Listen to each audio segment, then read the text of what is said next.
starting lineup of your favorite show. At producer, 5'11" from Blanchester, the Cow Killer, Casey McAllister. And comic engineer, standing at 4'8", the pride of the West Side, Elliot Rearing.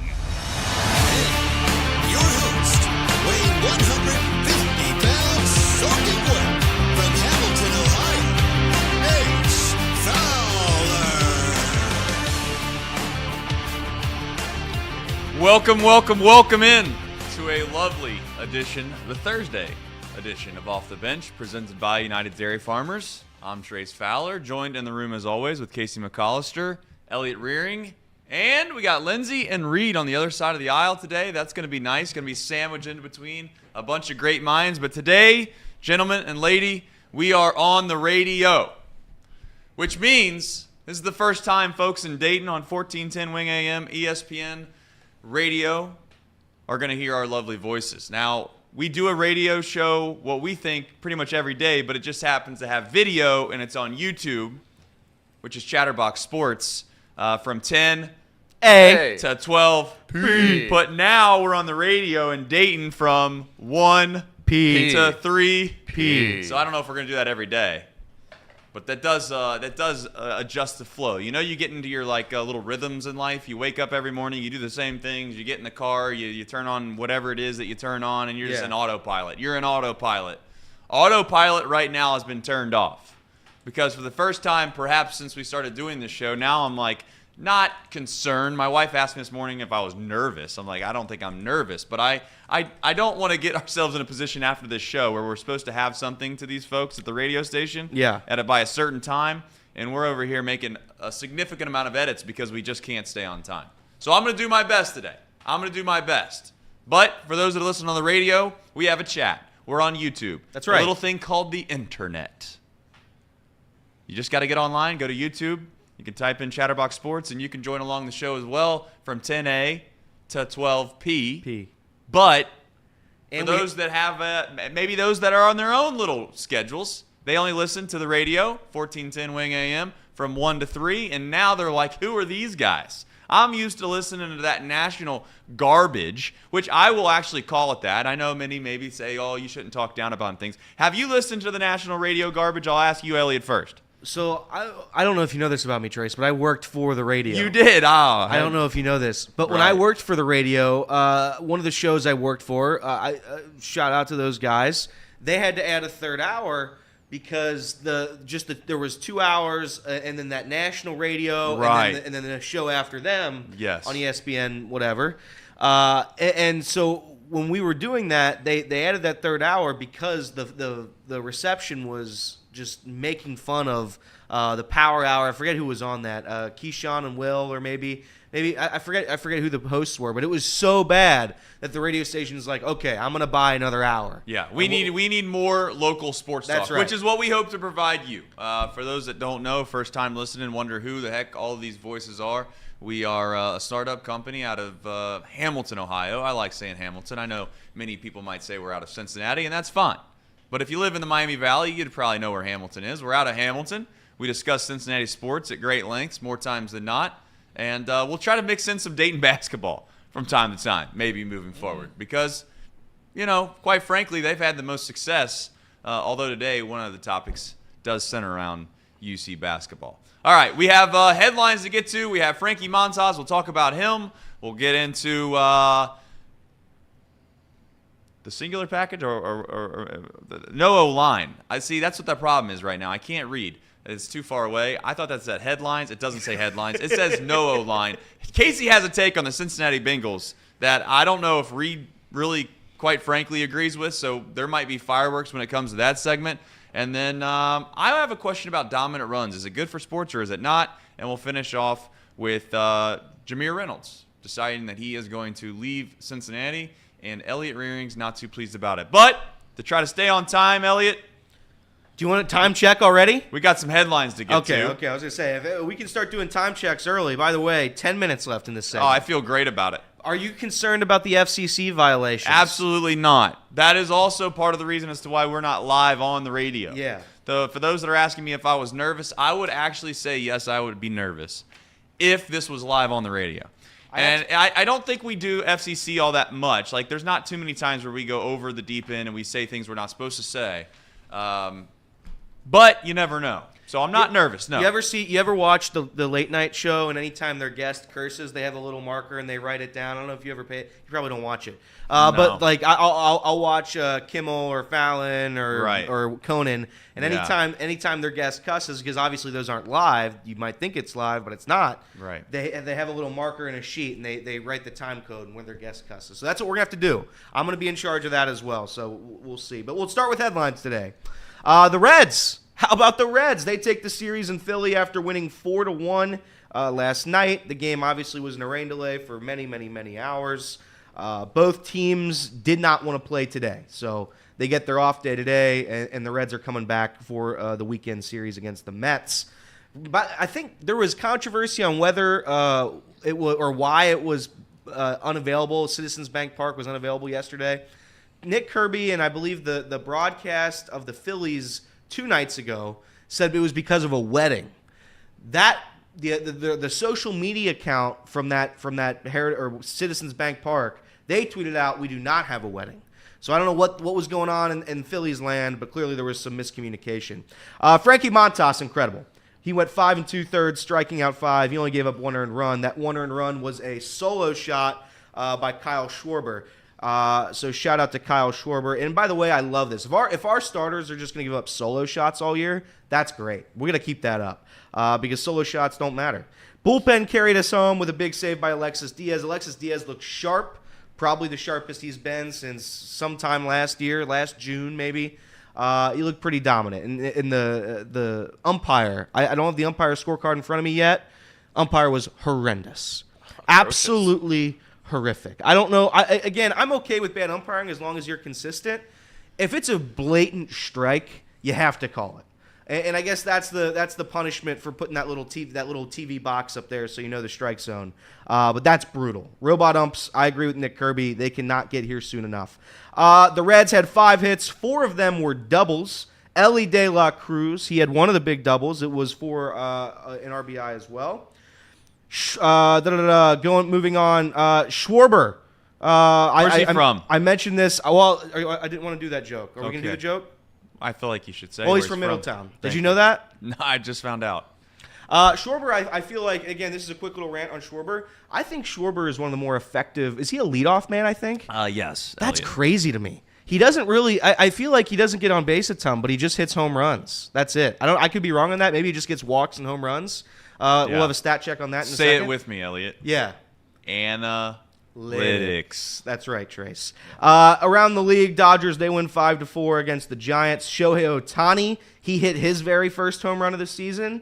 We'll see if he put a bet on that because there's pretty much great value on it. Astros, they blanked the Blue Jays 8-0. Yordan Alvarez hit 2 home runs in this game. He is now 8 for 18 with 5 home runs against Blue Jays starter Chris Bassett.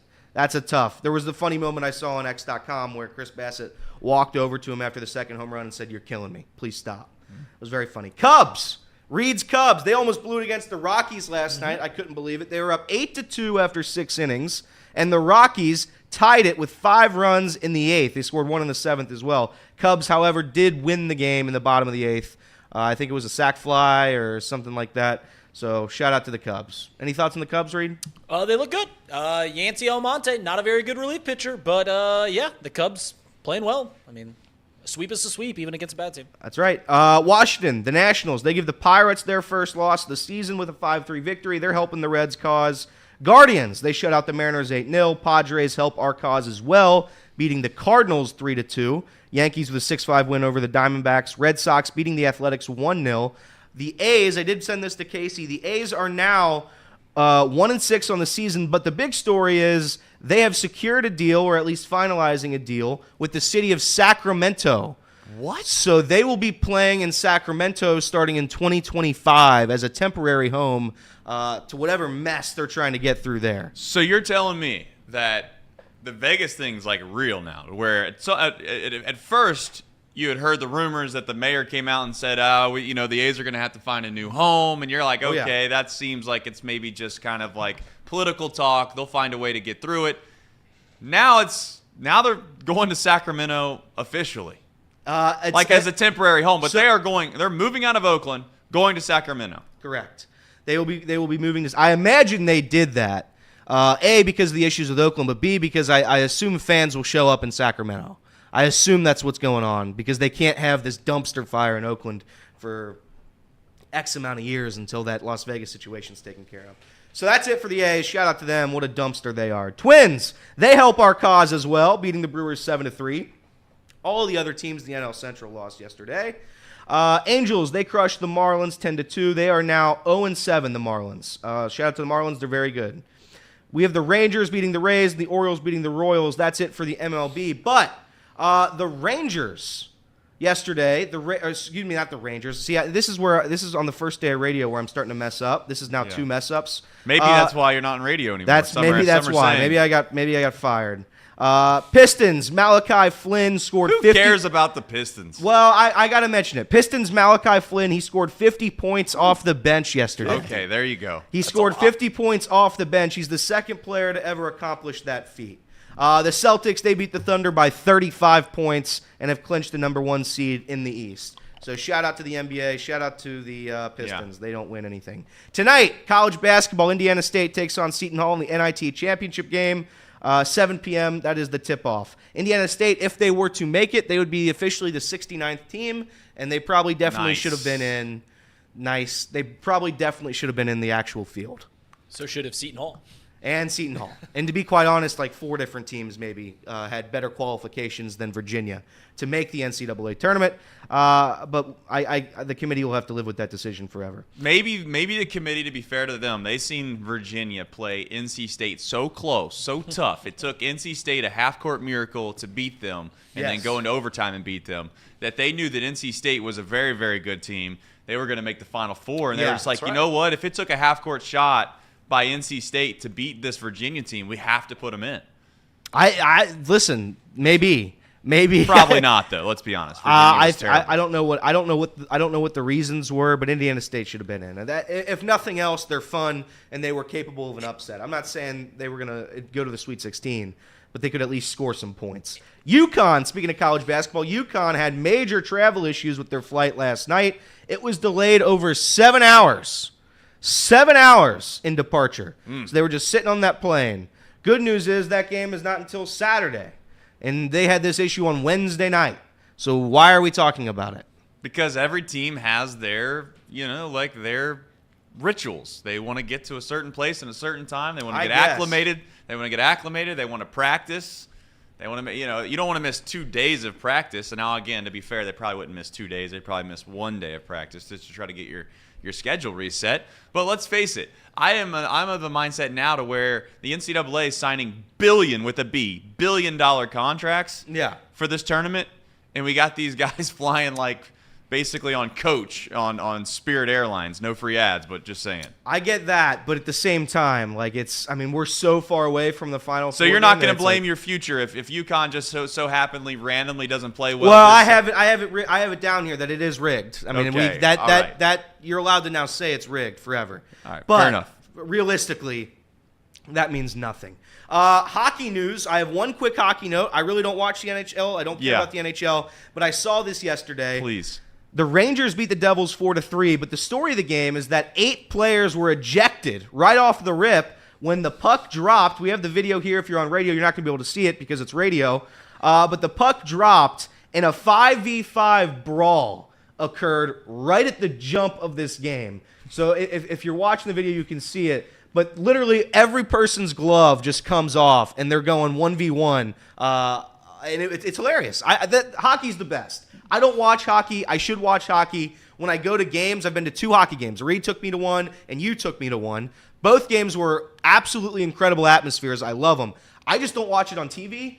If this is on TV every night, I might have to start tuning in. Well, here's the thing. My favorite part about that video, I understand you can't see it on radio. Can't see but it. as soon as they get ready to drop the puck, the one guy facing off didn't even have his stick down on the ice. So the referee looked at him and was like, you need to put your stick on the ice. I know what's getting ready to happen. Yes. That's the wild thing about hockey. They knew full well before they walked out there, or I guess skated out there, that this was going down. So kudos to them and shout out to them. Any other headlines? That's the last headline. And here's the thing about that segment, because watch this. My timer is down to 30 seconds, and ladies and gentlemen, we've just hit our first break. That's right. We will be back, talk about Frankie Montas and more on 1410 Wing AM. All right, we're back on 1410 Wing AM. Just went through a whole host of headlines with Elliot Rearing. Thank you, Elliot. Wow. The Redlegs, they find themselves in a position now where they have won 2 series. Yesterday, there was a fire, and it got put out. Shout out to Elly De La Cruz. I do not want his name to go unmentioned today. No. I will say, before we get to Frankie Montas, it was a little bit concerning when he walked up to the plate with a guy on second base, and he had already struck it out 2 times in this game.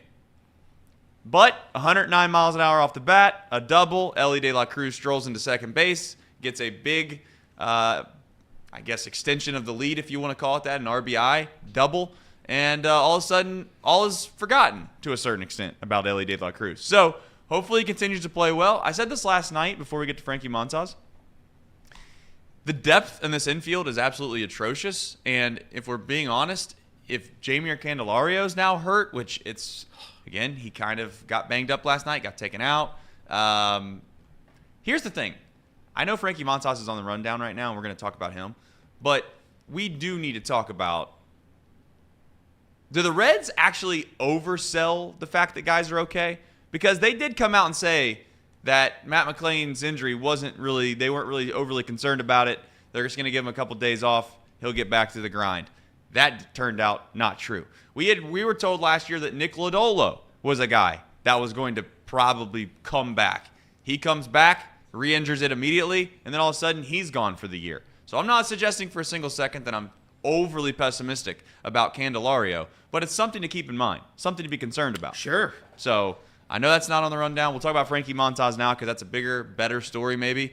It makes me think Cincinnati's cursed. Every injury that happens this season. Welcome to Elliot Rearing. I think the city's cursed. I don't know what we did to it. I think it was the injury to Bo Jackson. That has to be it. That we injured Bo Jackson, one of the greatest athletes in the history of sport, and ever since then it's been misery.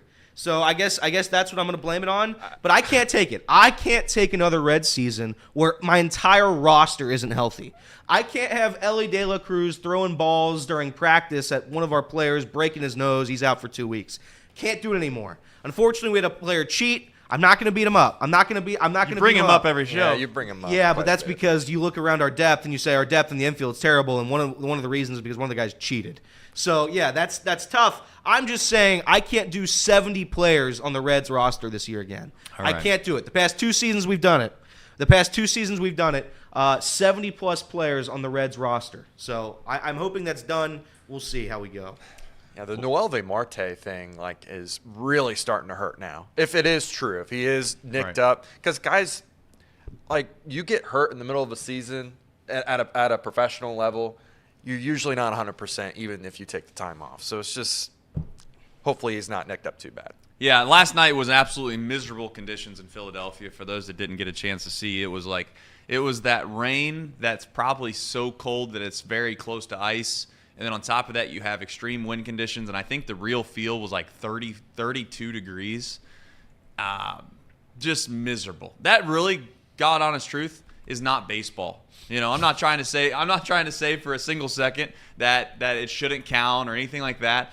But no part of that game last night was baseball. And I don't want to give too much credit to maybe the elements versus Frankie Montas. But last night, I think Frankie Montas, he went up against a good lineup in the Philadelphia Phillies, and he got a little fortunate. Zach Wheeler threw the ball well as well for the Phillies, so I'm not taking anything away from him. But point is it's tough hitting conditions. And I do think that's a fair question. Reed, you've obviously played this game for a significant amount of time. Do you think when it's that cold, sleeting, raining, disgusting weather, does the advantage go to the hitter or the pitcher? It's weird because, like, when it's cold, it certainly goes to the pitcher. When it's wet, it goes to the hitter because then the pitcher can't grip the ball as well. So it goes both ways, but it is so funny. Like, every year we do these northern teams in April. Me and my wife are flipping back between the Reds game and the Cubs game yesterday, and both times she goes, "Why is no one at the stadium?" And I was like, "Are you watching the game? It's 20 degrees and wet. Who the heck wants to go watch a baseball game?" That's right. But these guys that are from tropical areas, the Dominicans, the Puerto Ricans, and Venezuelans, they want no part of the cold. No part of the cold whatsoever. We here from the northern part of the United States, we want no part of the cold. It's not fun. No. It's not fun. No, it's absolutely miserable, and shout out to those guys for getting through that game. And whether or not there was a wedding tomorrow, and that's why the game was not going to be able to be delayed to be able to be played tomorrow, shout out to Citizens Bank Park. So, yeah, it was empty stadiums, and that's what you're going to get until it warms up. But you know what? Doesn't matter. Frankie Montas, the one thing I take away from that outing is his mindset, quite frankly. And I talked about that a little bit last night on Chatterbox Reds. For those that don't know, we go live after every single game and discuss basically immediate reactions to the Reds. And I had just mentioned more than anything that I appreciate about Montas is he's a guy that didn't get a chance to throw the ball at all last year. Yes, he came back for an inning or two, but let's face it, he came off of injury, didn't get a chance to pitch all last season, and now he's faced with the idea of being this team's ace who, quite frankly, has aspirations and or realistic expectations of not only making the playoffs but perhaps winning the division. That can't be, from a mental standpoint, that can't be the easiest thing to swallow perhaps. But I will say Frankie Montas looks like he's up for the challenge because he challenged guys last night, and he had said something last night post-game that I think, that I would like to think, that perhaps Hunter Green could also try to replicate, which is he said, I want to get guys out in 3 pitches or less. Now, that's easier said than done, of course, but I think last night that very much was the case. He was challenging guys. He wasn't, the guys that go out there and they seem like they're kind of nibbling around the plate or they're trying to make the perfect pitch every single time. At some point, just let your stuff do the talking. You're going to throw the ball over the plate. If they put it in play and they get hits, great. If they don't, then you're going to basically be very efficient. And that's what Frankie Montas has done the first two outings this season. Elliot, any other thoughts other than what I just mentioned about Frankie Montas? My favorite part about Frankie Montas is, and I think you mentioned it, I don't know when. Time is whatever. Oh, that brain of yours. It's gone. I do Never like was how around. he attacks the zone. That's what I like more than anything. Again, I think he had 3 walks yesterday, but he's not going for strikeouts. He's going for outs in general. He wants outs. Hunter Green, and again, this is no knock on Hunter Green. Absolutely not. The 15 strikeouts a game he does, great. Love it. But there is something to getting outs as quick as possible like Frankie tries to do, or maybe he doesn't try to do. Maybe it's just what he does. And he said post-game, he was talking about it. He's just trying to be himself out there. Run the audio. Heck yeah. You're saying, I feel pretty good, man. I feel pretty good. Just happy to go out there and, try to keep my team in the game and getting outs. How tough was it to pitch out there tonight? Little bit because the weight, but I'm the type of guy that until they called the game, I'm still locked in, I knew we was trying to get that game somehow today, so I was trying to keep myself, locked in the game and kind of have the mentality that it doesn't matter what time, I gotta still pitch. What made you so effective this time? Just getting ahead on the count. I feel like I've been doing a pretty good job. I'm doing that, getting just like I said before, just trying to get people out with 3 pitches or less. That's my main focus. I'm not trying to strike everybody out. I know the quicker I get the guys out, probably the longer I'm going to stay in the game. Where are you at right now compared to before the injury? Before I don't want to compare myself to how it was 2021 or whatever. I'm just trying to be me this year. I'm just trying to go out there, like I said, and trying to put a good performance for this team. We have a lot of young guys here that they grind, they go out there and they're gonna get the outs for you. So I'm just trying to do my part as a teammate. Just trying to go out there and compete. And every time I step on the mound, just trying to give my all. You could have told yourself though, like you're saying, just compete, but to have 1 earned run in 10 or 11 2/3. I mean, that's all. That's really. Can't ask for much better. Yeah, I mean, to be honest with you, I'm not trying. That's one of the things that I'm not trying to focus on. I'm not trying to focus on my numbers or whatever. I was kind of like a little pissed off at the end of the game because for me, like, I want to go out there and go 6, 7, you know, like as long as I can. And I was kind of a little pissed off because I walked two guys in a row, you know, and I take pride of the amount of strikes I throw, you know. I take pride on trying to get ahead on the count, you know, and walking these 2 guys in a key moment, kind of like, you know, me as a competitor, I was kind of a little pissed off on that. As far as the team goes, take it. So he's a leader. I mean, that's what he is. He goes out there, he dominates. He's pissed at himself for walking a couple of guys. He went 5 2/3 and dominated a lineup that, for all intents and purposes, is a bona fide playoff roster. Yeah, and to be fair to him, though, I do think that what he had mentioned towards the end of that was fair. He had a chance to go 7 innings last night, and unfortunately he kind of got in a spot there in the 5th inning where he just couldn't get that last out and walked the last 2 guys, and David Bell really got himself in a position where he didn't have a choice but to take him out. But again, Frankie Montas, the mindset that goes with that. And I think it was also pretty nice and cool to see that he didn't get burnt by basically struggling there at the very end by Justin Wilson coming in and giving up a grand slam. Yeah. And all of a sudden your whole stat line kind of gets ruined. And he mentioned something that also I think is relatively important. Whenever you're playing any sport, I think for that matter, and you're going good and things are going great and you're in your best spot that you are as a competitor, you don't really worry about your stats. That's the last thing on your mind. But let's face it, if you played baseball long enough, you know deep down at some point you do get yourself in a spot where you do concern yourself over what your numbers look like because there's this perception that comes with it. And then on top of that, that's the identity of how well or how good you are as a player, is unfortunately statistics. I've often thought if the statistics weren't a part of baseball at all and they just played the game, I think the level of play for a lot of players would go significantly up. But they do exist. You got to navigate those waters, and I do like the fact that Frankie Montas, whether he truly does it or not, I don't know. But I like the idea of him saying he's not really concerned about his statistics. He's just worried about competing. You said at the beginning of this season there might not be an ace on this roster. Will you walk it back right now? No, I'm not going to walk that back yet. I mean, we've had 2 starts. They've both been in April. His first start, again, not to sound like the super pessimist guy, I'm just saying the first start was against the Washington Nationals, and I'll say it with you. Ready? The Washington Nationals are trash. That's what they are. They are. They're bad. Terrible. They're bad. And his second start was in the middle of a monsoon, okay, and half the players basically were bundled up in jackets. Not taking anything away from him. I love the demeanor. I love the mindset. He has to throw the ball over the plate, and he's done it. But I'm not going to sit here and suggest that he's an ace 2 starts in when he's not really done a whole lot. Listen, if you ask Yankee fans right now, hey, what do you think about Frankie Montas? They'd laugh. They'd laugh at the fact that the Reds signed him. In fact, they did laugh, I believe. So I will go ahead, sir. I was going to say he did go toe-to-toe with the best pitcher in the National League yesterday and got the win. So, I mean, that's kind of ace stuff. That's kind of ace stuff. I think it says something. And again, this is a roster, as Reed likes to say, full of question marks. Having a period like Frankie Montas has been over, I know, just 2 starts, but this is a sports talk show, so I'm going to over-exaggerate a little bit here. I do think it's big. I think it's a massive step for the Reds. If he can be healthy and be here all year, the Reds will be in good shape with Frankie Montas.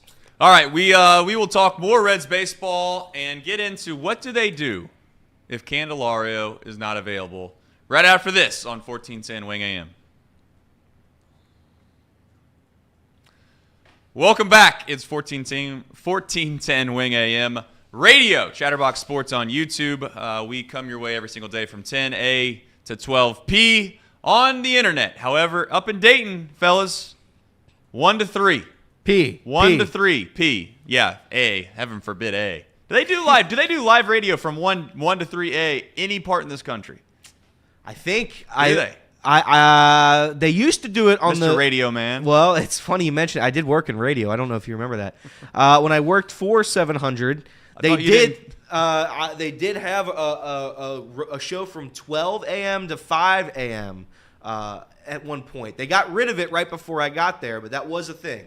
They did have a 12 a.m. to 5 a.m. show, which I can't even imagine how difficult that would be. But there might be like a West Coast show that's like 9p to 12a, and then it just runs on the East Coast. Gotcha. So you're going to cheat and use a different time That's code, not which cheating. is fair. Which is fair. That's not cheating. That's just time. That's how the world works, baby. Yeah, I don't know. But here's the thing. I brought up this right before we went to break. Candelario kind of came up limp a little bit there last night.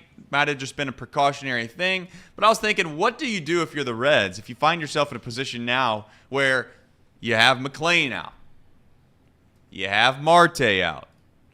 Next thing you know, you add in one more guy, and it gets really dicey.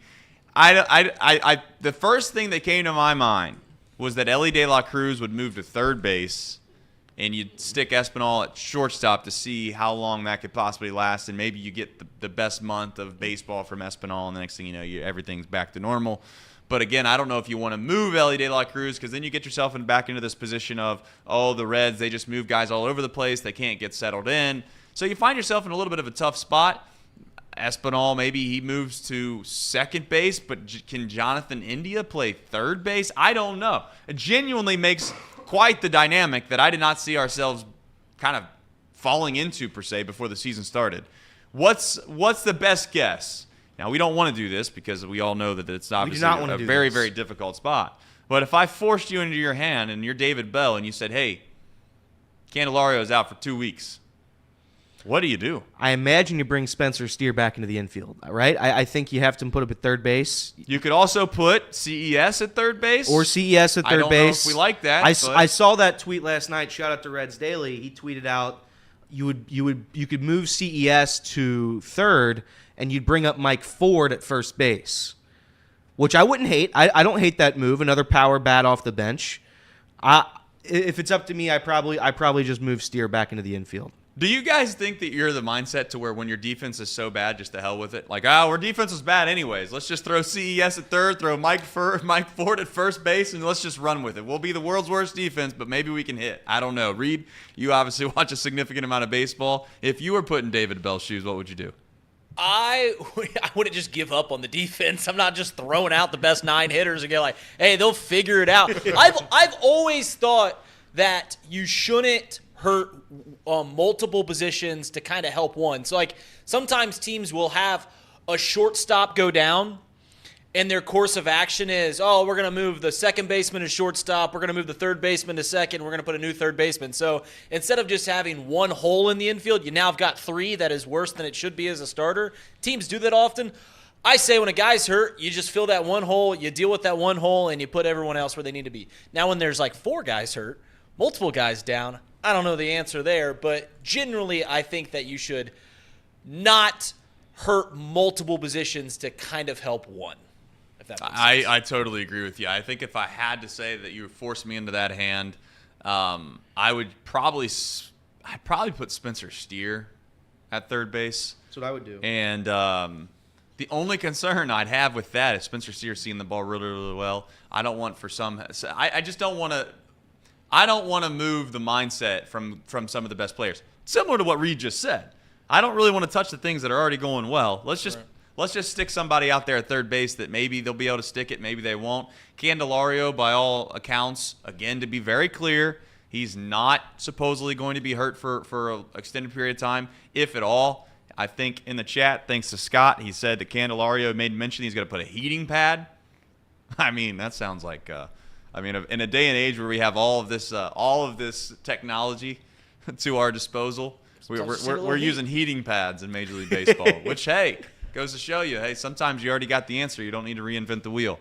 But we'll find out. I think the Reds are in a spot Nick has added that they got to figure it out. Nick has added an analytic for you. What is that? Steer was -7 outs above average at third base and -5 outs above average at first base. So he's not a terrible third baseman then. I mean, for all intents and purposes, he's not a terrible third baseman. No, I think that means he's bad. I think that means he's really bad. What? He's -1 out. No, -7. -7. I misheard you. So -7 at third base, -5. Five. First. Here's the thing about outs above average. I'm not all in on the stat. Okay, I'm just not all in on it. -7 in 46 games played at third base last year. -7. I understand. 46 games. I understand 46 games, but again, if you have one bad game and the thing about outs above average is if you can't make the non-routine play, like the tough play, it's hard to overcome probably one bad game. How bad? Let's just say, for instance, one bad game and again, I know that maybe some maybe not believe in this, but if it's like a game last night, for instance, the ball that Jonathan India caught, that was a great play, Insanely good play. great play. But you know what that gave him? No credit on outs above average. 0. None. You know why? Because the servers, and by servers, for those that don't know, I'm talking about the computers, and by the computers, I'm talking about the analytics. The analytics said that that's just a routine ball in the sky. No problem at all. But if you have eyes and you have a brain and you're a human, you can see that that's not the case. So I'm not anti-analytics. I'm just going to say, also, let's be very clear as well to Mr. Kirby and the analytical community. You can't just sit there and use 46 games as a good parameter on whether or not a guy can play a position. You need years of data before you can convince me that somebody is going to be serviceable enough for 2 weeks at a position. Period.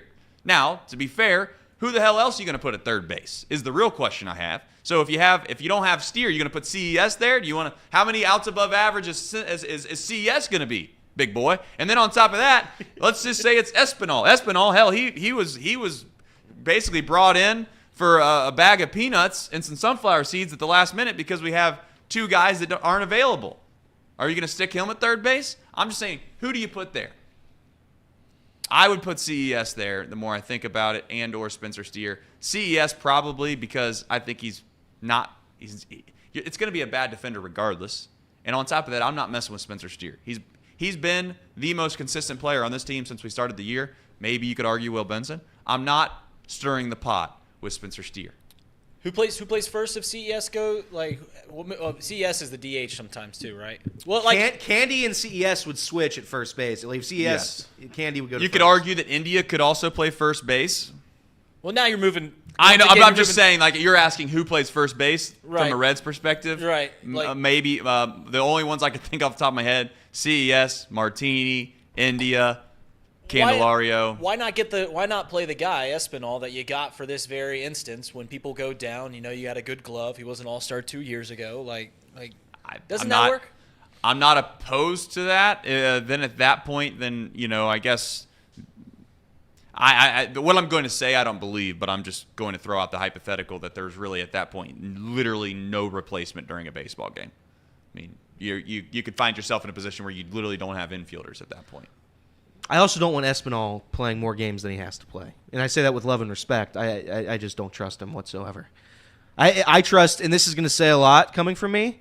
I trust Stuart Fairchild at the plate way more than I trust Espinal. Way more. It's not even remotely close.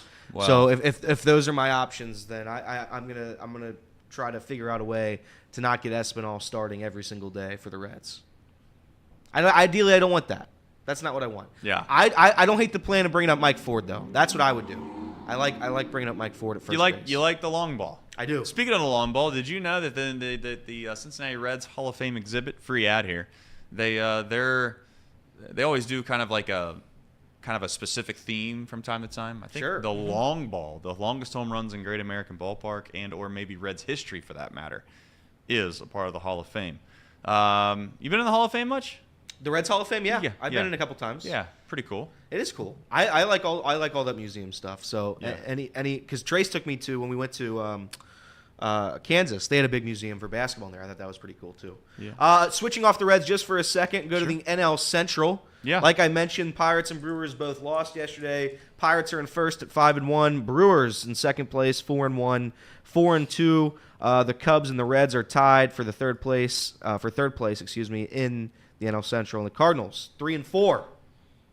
Lindsay asked me a question after the show yesterday. I thought that was actually relatively interesting. She asked if I thought the Pirates were better than the Reds, and I said I think that the Pirates are actually pretty good, and I think that there's a lot of Cincinnati Reds fans that might not want to say this out loud, but I think that they're closer than one would like to admit. The other thing I would say about the Pirates is it all comes down to what they get out of guys that you don't expect production from, the same way that the Reds are. The same exact concept. You got guys coming up, you got young players that if they overachieve, then I think the Pirates can find themselves in a position that the Reds found themselves in last year, which is, hey, we got a chance at this thing towards the last 30 days of the season. But she asked the question that was really interesting to me, which is, what would the public say? Like, if you polled the national audience, I think that the overwhelming majority would say the Reds. And the only reason I say that is not as a homer, but I think that as stupid as this sounds, and I don't think he's one of the only reasons that this team's good. I'm not trying to crush Elly, but I think Elly De La Cruz is the reason as to why people would say that. Almost. It's like, the star power. Now that's worn off a little bit over the recent months. Your thoughts? We'll go to the two folks in the room that are not Reds fans. We got a Pirate and a Cub guy. If you asked the country who's a better team, the Cincinnati Reds or the Pittsburgh Pirates, I would say 90% would say the Cincinnati Reds, and that is mainly because they had more success last year. Although I think that a lot of Reds fans, and I think a lot of people in the national media, don't want to see the parallels between the two teams, right? Like they both got a shortstop that's 6'7", 6'6" named Cruz that was electrifying when he first came up. They both got a lot of young talent, unproven talent that you hope continues to get better, and they've got some question marks in the pitching staff. I think there's a lot of parallels between the two teams, but I think the Pirates believe in their team more so than I think other franchises here in the Central. You and I both believed in the Pirates before the season started, 100%. And I can take a deep breath now. They're not going to go 162-0. I was legitimately scared that they were going to win every game this year. They were. You put a future on them, and then you cashed out a day later. Well, here's what happened. If we're being completely honest, it's not that I didn't believe in the future. It's just that I didn't want to wait on that. I couldn't wait that long. I mean, we're talking about 9 months to get cashed out on a future. Just couldn't do it. It's not that I didn't believe in them, but at the same time, it is what it is. I didn't cash out. I didn't cash out with all of my buddies riding a group bet. That's true. With like that 3 would minutes left in the game. That would be terrible. Yeah, that would be terrible. I don't know who would do such a thing. Lindsay, the Pirates lost. Are you all the way out on them now or no? No, I'm not all the way out on them. I still think, especially when we play the Reds, we'll just beat the Reds. Okay. Which I'm pretty sure is in June, right? Like June 16th, Sure. 17th, Sounds like something you've like looked that. this up already. I have. Okay. And I don't know. You lose one game. The Reds have lost, 2-3 so far? That's just 2. Sorry, it will be 3. My bad. I'm getting ahead of myself. But I don't know. I do think both teams are good, but I don't know. As long as our players don't get hurt like they did last year, I think we'll be able to win. That's a fair point. That's a good point. That's a fair point. I mean, listen, the Pirates had their best player, or you could argue that what the fan perception is their best player in Cruz. He went out, and at the time when he was playing, they were in first place, and they were playing great baseball. He got hurt. We'll find out. Pirates are in a situation where maybe they'll surprise us. Yep. Pirates are the Cardinals? I said it before. And I know we got to go to break. Well, no, we got 1 minute. We got 1 minute. But my question to the room really quickly is, are the Cardinals what Vegas thinks they are? I don't think so. I think the Cardinals might actually not be not good. I bet on the Cardinals to win the NL Central as a hedge. A hedge to my happiness. Yes. Because I don't believe in the Cubs. I don't believe in the Pirates, and I'll never believe in the Milwaukee Brewers ever under any circumstance. I don't think the Cardinals roster is that good. I think you got 2 aging superstars, and outside of that, not much. Bunch of retreads, as they say. They have a decent starting pitching. They have decent starting pitching, but I'd say again, outside of that, I don't know what they have really. I don't trust the St. Louis Cardinals anymore. Maybe they probably got the best catcher in the division, right? Sure, Wilson Contreras. I'd argue that's not saying much, but sure. If it's not him, it's William Contreras.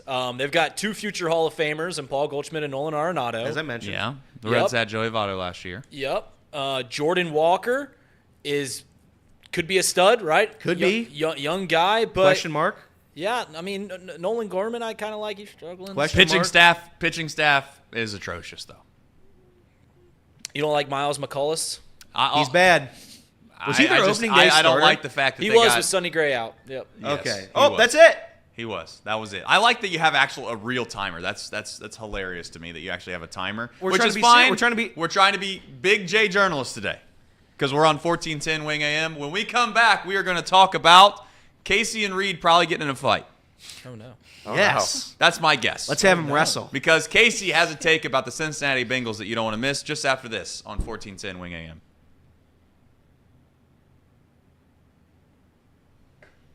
Welcome back into Off the Bench, presented by United Dairy Farmers. I'm Trace Fowler, joined as always with a cast of characters, and we are on our inaugural journey here on 1410 Wing AM. Thank you for those that are listening, probably your first time, wondering who the heck are these new guys and gal. And I'll tell you who we are. We're Chatterbox Sports. We're on YouTube every single day from 10 a to 12 p. And we talk about a lot of things, mostly Cincinnati sports. Elliot? I have a question.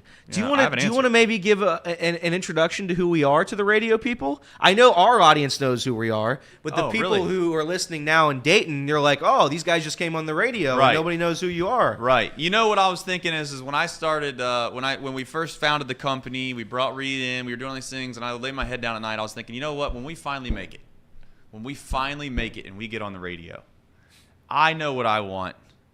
I want Elliot Rearing to let it rip into the airwaves that are AM radio about who Chatterbox is, and nothing would make me more excited to get my day started than what you're about to say. Well, I wasn't going to say it. I was going to have you do it. You're the boss. No. You said you were going to do it. I want you to do it. Elliot, take it away. So it all started with the iPads, and if you don't know what the iPads were, Chatterbox Sports was started with the idea to bring high school sports to a larger audience, and that's what they accomplished. If you don't remember this during who's COVID, they? They being us. We. Yeah. Listen, if you remembered COVID, I don't know if you guys remember that. But COVID, there weren't a lot of people allowed to come to any games. So what Chatterbox would do, they would go out and they would film the games, so everybody could see. And that's how they started. Then they eventually moved to Sports Talk. They said, hey, we want to start making local content for all these great people of Cincinnati. So they brought on a storied veteran broadcaster in Tom Brenneman. Tom Brenneman hosted this proud program for a long time, well over a year, correct? That's over correct. A year. Yep. And then Tom's obviously still with us, but now it's transitioned into this. Trace is now our host. So now we are providing local content for the people. Do you want to give any facts about yourself, Trace? No, what I'd like to say is then really we did some real winning, as some would say, when we brought over really an esteemed employee, somebody they couldn't miss from another local legacy media company.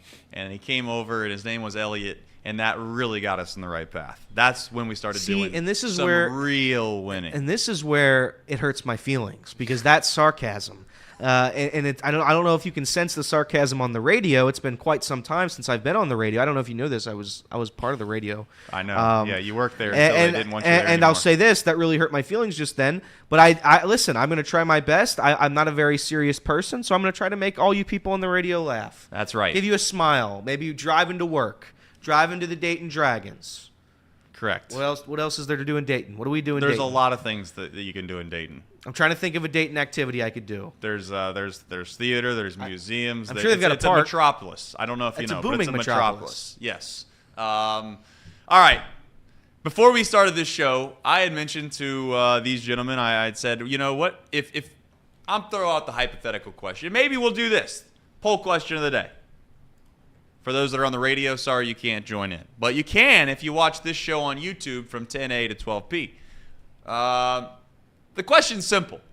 If you're the Cincinnati Bengals and you were in the front office and you were posed with the hypothetical question of would you prefer your first-round pick to be a player with a seemingly a higher floor, so probably a pretty good pro, or you can rely on them to be a pretty good pro, but their ceiling isn't as high.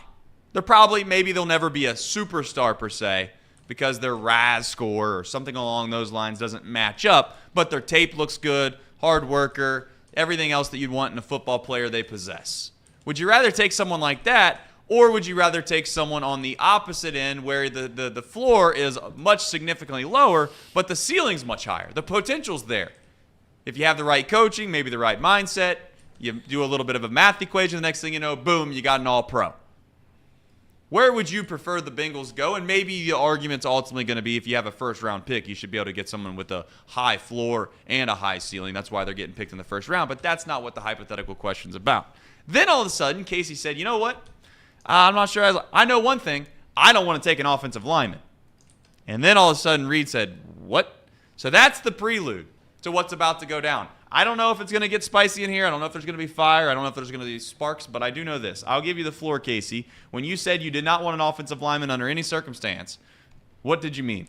I don't know if any circumstance is what I said, but I do have a bad feeling about the Bengals taking offensive linemen for a few different reasons. One, you're not getting offensive tackle number 1. You're getting offensive tackle number 5. Number 6 in the draft. You're not getting the best. You're getting the 5th next best guy available to you. You're getting a guy that has some major flaws, has some needs to develop, right? And Bengals are at a point where I don't think that they can wait on a guy, develop a guy. They're in a win now mode.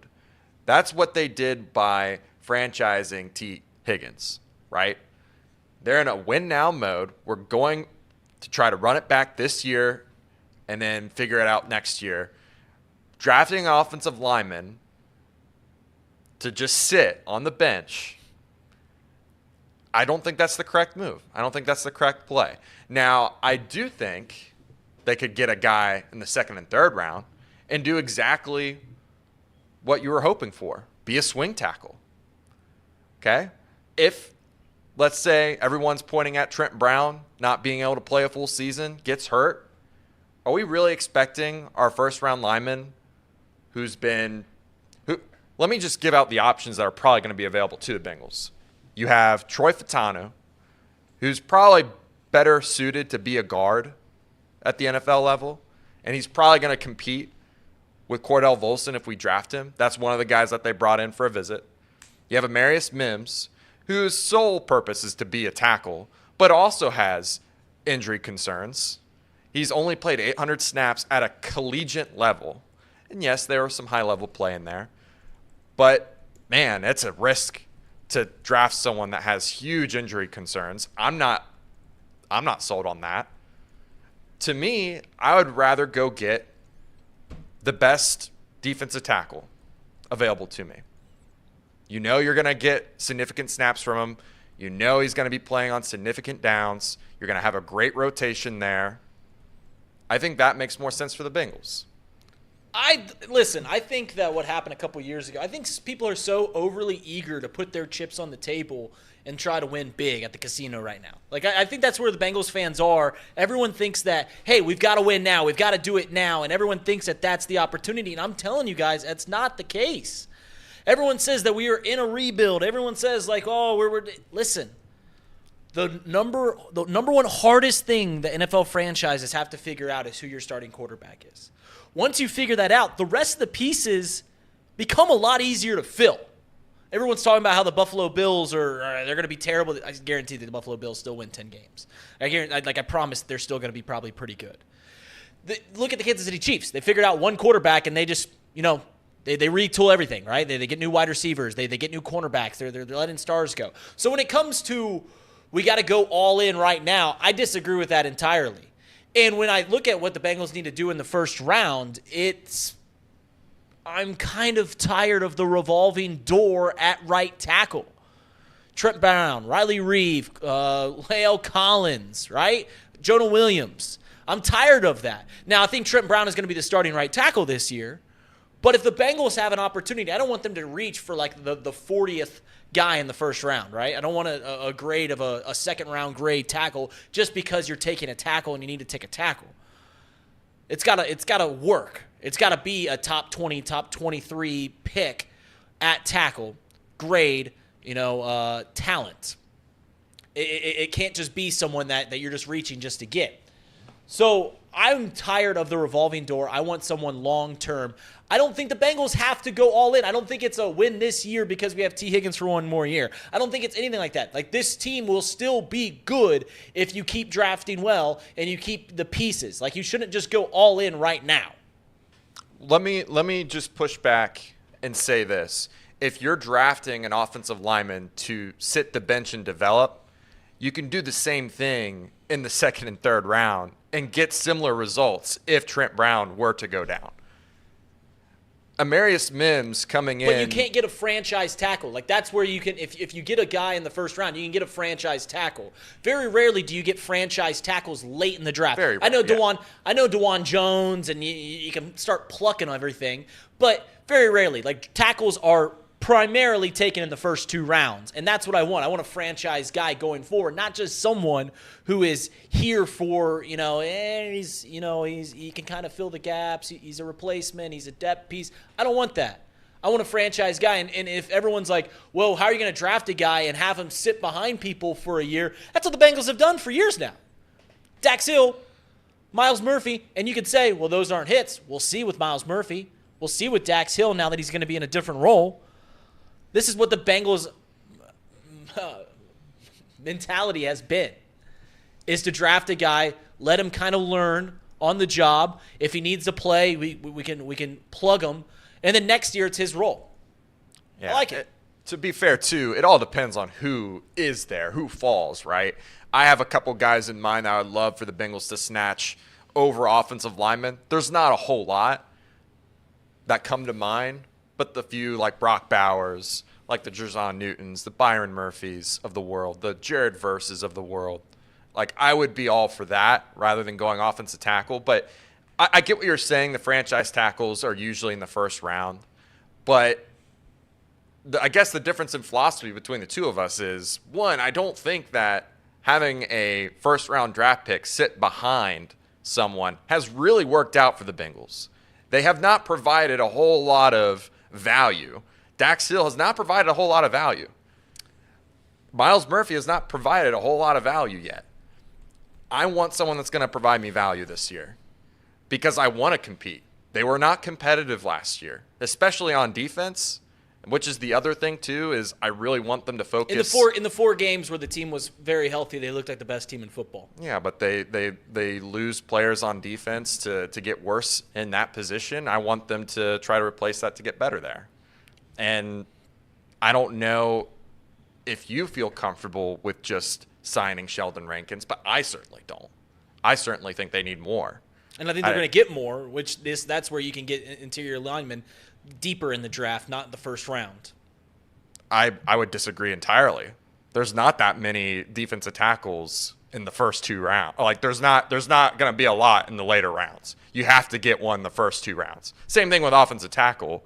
But if I'm going to get value, if I'm going to get a guy that's going to start all year round, it's going to be on defense. So the age-old debate, Casey. The age-old debate, Casey. Essentially, you're getting yourself in a position where you are more of the mindset now, not drafting best player available per se, but you're drafting to basic somewhat of needs, with the opportunity of having somebody that you think is going to be there and play a lot. Yes, that's fine. But I think, and Reed obviously can speak for himself, but at some point, do you think that you might get yourself in a tough spot where you're starting to get yourself where you're going away from best player available, which is what most good organizations pretty much draft? Right. I kind of, yes. In a way, I am trying to draft for what the Bengals' 2 biggest needs are still defensive tackle and offensive tackle. And I think that you can marry the need because I do think that some of those defensive tackles are going to fall. And I don't think that the best offensive tackles are going to be there for the Bengals. They're going to be forced to take a guy like Mims, who I think has a lot of injury concerns. I'm not sold on him as a player. He didn't play a whole lot of snaps. He is a great athlete. Very great RAS score. Physically, massive. Fatanu, another guy. Very small, but very athletic. Probably going to play guard. I don't know. Like, there's not going to be a guy at right tackle that I say, yes, that's franchise caliber right tackle. Listen, at the end of the day, the number one goal of the Bengals is to put Joe Burrow in a position to succeed as much as possible. And by doing that, you give him weapons, you protect him, and that's the secret recipe to success for the Bengals moving forward, is giving Joe Burrow as much of a chance to succeed as possible. And I think you do that by an offensive lineman. All right, when we come back, we will discuss what the poll question of the day final results are. Would you rather have high floor, low ceiling, low floor, high ceiling with your first round pick if you are a Cincinnati Bengals fan, or for that matter, really any fan? Right now, this thing is as close as I think we've ever had a poll. You know why I know that? Why's that? 50%, 50%. You can't get any closer. You can't get any closer. Whoa. I'll let you know who wins when we come back, and we'll get into Dynasties. Are they good for sports or are they not? That and more on 1410 Wing AM.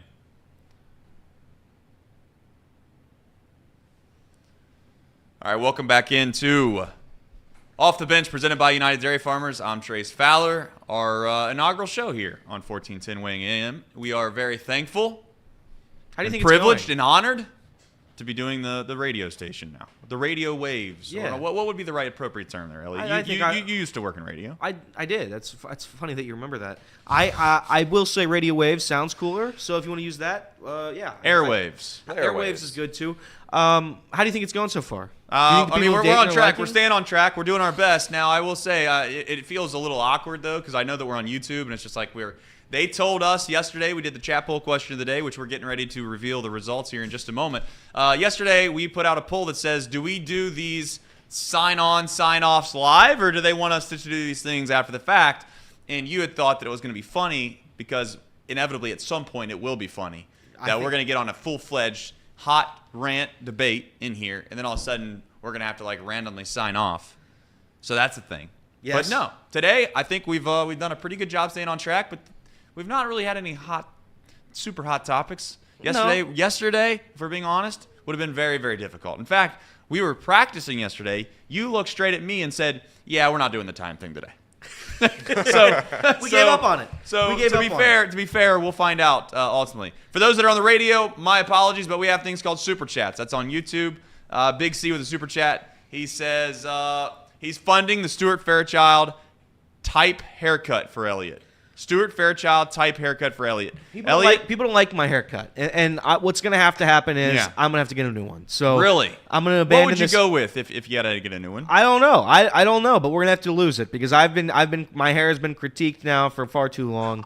Now I'm going to go. You do have great hair, but I'm gonna go and I'm gonna go cut it all off, and we'll try to look like a bald guy. That's what I'll go. No, I don't think so. I think this could be fun. I would say that maybe perhaps you go to a barber, right? You go to a barber. I do have a barber. We're gonna do like a legit barber where you can get like a fade or something. That would be like the world's biggest difference. Sure. I don't know.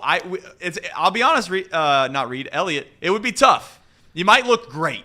You might never turn back. You'd be like Marty Brenneman, right? When Marty got his hair cut off, he was like, you know what? I've been doing this hair thing for way too long. Why am I doing this to myself? Marty's never looked back. Maybe you'll never look back. You also might hate your hair look for like 4, 5, 6 weeks until you can finally get your hair to grow back. For his hair to grow back to that would take a while. How long is that going to take to grow back? I don't think it takes that long, actually. I think wow, it takes. Look at I think him it takes smiling over there. A month and a half. You cut it all the way down? Huh? We're talking cutting it all the way down. Oh, if you cut it all the way down, then it would take forever. Yeah, if we cut it all the way down, yeah. Never mind. Yeah, the thing is, too, we go to a barber, they can give you a massage, right? They can clean up your beard a little bit. What kind of barber are you going to? Yeah. Deshaun Watson sit next to you or what? You guys never go to a nice barber shop? Where are you guys going? I don't know. I don't know. I usually my barber's not giving me massages. I try to get my hair cut and then I leave. That's you what I get a hot towel. I get to I don't like a hot towel. I don't want that hot towel. Okay, yeah. Well. We have another super chat, Casey. I believe it was from earlier on. Yep. This is from Drew. Drew says, Trace. Yes. Elliott is not working tomorrow night. He Yes. is going to GABP to drink beer responsibly with me. Yes. You're not an alcohol guy, which I respect that of you. I'm not an Elliott. alcohol You're guy. not an alcohol guy. You don't drink, which is more than fine. More than fine. I've told you that 1,000 times. You can hang out with me all the time. If you don't drink, I could care less. Does that ever bother you though? If we're being honest. What, for not drinking? Yeah, if like you're with your group of friends or at the bar, like you ever get to a point where it's like you're not into it. I will. What I'll do is if everybody else is doing it, I'll grab one. Right. I'll grab either a White Claw or some sort of seltzer, and I'll socially drink, and I will never get drunk. That's just how I am. Yeah, that's your deal. I've never been drunk, so that's what it is. And I'll go out and I'll have one beer or two, maybe at 2 is the most, and then I'll call it a day. That's just how I've always been, and I'm not changing. Derby Stardom with the super chat says Elliott has Remington steel hair. Look it up. Looks great. I got to be careful here on the air because I read these super chats and I just read them like, what's the guy that why am I can't remember the movie? Come on. What movie? Where he just reads the script no matter what. Oh, Anchorman. Anchorman. Thank you. I should have had that off the top of my head, but that's Remington here nor there. Steel Hair. All right, Yeah. chat. The chat poll question of the day: would you prefer to have a high floor, low ceiling guy, or a low floor, high ceiling guy? For those that are keeping track at home, that might be difficult to keep up with. But would you rather have a guy that you know is probably going to be a pretty good pro, but not end up being an All-Pro or a Hall of Fame type player, or would you rather go for the home run, take a guy that might be a bust, but also might end up being a superstar? Which would you prefer? And we were at 50-50 right before break. We come back, and you can end the poll because the low floor, high ceiling wins 54%. Low floor, high ceiling. People like lottery tickets around here. I don't know if I like that. Where the Bengals are at, if we're talking this year, like it depends on where you're at. Where the Bengals are at, I think you take the high floor and the low ceiling because you don't have to hit the home run. Like the roster's almost there. Like it's so close. Like we don't have to. And I've said for a while there that I want the Bengals to hit like the Rams do. The Rams hit these 6-rounders and the Chiefs hit these 6-rounders that are diamonds in the rough. That'd be great. If you want to go for the high ceiling guys in the 5th and 6th round, fantastic. But early in the draft, I want someone that I know is going to be a pretty good pro. Is that crazy? I disagree with I'm that with poll. you, Reed. But you're suggesting you're not suggesting like a straight bet that's going to end tonight. You're suggesting a future. When you're talking about a lottery ticket, you're talking about getting a guy that's not even going to make an impact until next year. That's where I have a problem. If we could get a guy that could start at right tackle, I'd be all for that. But we're not going to get a guy like that. That's my concern. Well, I think that's the philosophy that many probably general managers or player of personnel, whatever fancy term they come up with in the front office, they're faced with from time to time is like, hey, do we want to go after this guy that's a project or someone that we think has the tools, but we got to teach them, and or they have something that they don't do well at all, but they have one part of their game that's unbelievably better than everyone else, or do we just go with the solid all-around player? I think that is more of a discussion around certain types of players at certain positions in the 3rd, 4th, 5th, 6th round than there are, quite frankly, of any other decision that you'd have to make in the front office. So, I don't know. Thought it was pretty interesting. Most people, they prefer the high ceiling guy, which, again, not opposed to it, but I'm with Reed. I think the Bengals are in a position now where they really they need guys that can just basically be stopgap fillers. They have superstars already. How many superstars do you need on a team? They need guys to be able to fill gaps to where they can allow their superstars to be superstars and not be to where you're the world's worst defense or the world's worst right or left tackle, to where Joe Burrow doesn't have time to throw the football. But that's easier said than done. Easier said than done. And before I went to break, I asked the basic question, which was, are dynasties good for the sport? And I mean, I guess when I say the sport, I'm talking more or less about leagues. You think back and you wonder why maybe the NFL has had a great run of success. And I often have found myself thinking that I hate dynasties, but the more and more you think about it, it's clearly great for the sport and or great for the league. The NFL has had, and again, I don't want to be too overly sensitive to the idea that the Chiefs are a dynasty, but they're damn close to it if they're not. You couple that with the fact that you have the Patriots right before that, and you've had 2 really good, successful runs by 2 marketable, high-level athletes in Tom Brady and Patrick Mahomes. And I will tell you, I think that there's no better sport that's illustrate this more than golf. Tiger Woods was basically a cheat code for a significant amount of time in golf. There was a time where you could bet one player out of a field of 100-plus players, and you could get even money on the other 99-plus players against the one player. And clearly, that was great for the game of golf. It grew, it grew, it grew, it grew, it grew. And I guess, although everyone hates dynasties, it clearly is good for the sport. Am I wrong in thinking that? I think it's good for the sport, maybe not for the reasons that you think. I think it makes it more interesting from the other team's perspective. Like, I'll give you an example, the Warriors. When the Warriors won whatever their run was, 3 or 4 in 5 years, whatever their dynasty was, and then they added KD. And it's like, okay, so this is the team that we're all going to unite against. That's the villain. Because, again, I mentioned it, these leagues, yes, they're sports. Yes, it's competitive. It's entertainment. That's first and foremost in every sports league out there. It's an entertainment business. And in entertainment, you need a story. And in that story, you need a villain. You need a hero and you need a villain. These dynasties allow us to pick our villains. The Chiefs are the villains. The Patriots are the villains. And it allows you to, maybe not just you, it allows everybody in the NFL to come together and be like, all right, Chiefs are playing on Sunday night. They're playing the Packers. We're all rooting for the Packers. We're all cheering for them. And that's where I think dynasties are actually good. Now, from some guy who's never seen a championship in his life, I would say I don't like them very much because I don't get to see my team win anything. But saying that, again, it makes the season as a whole more interesting. And that's what I like about them.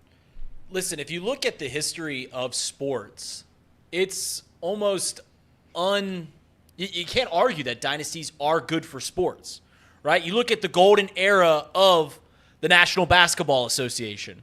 When was it? The 90s, Chicago Bulls.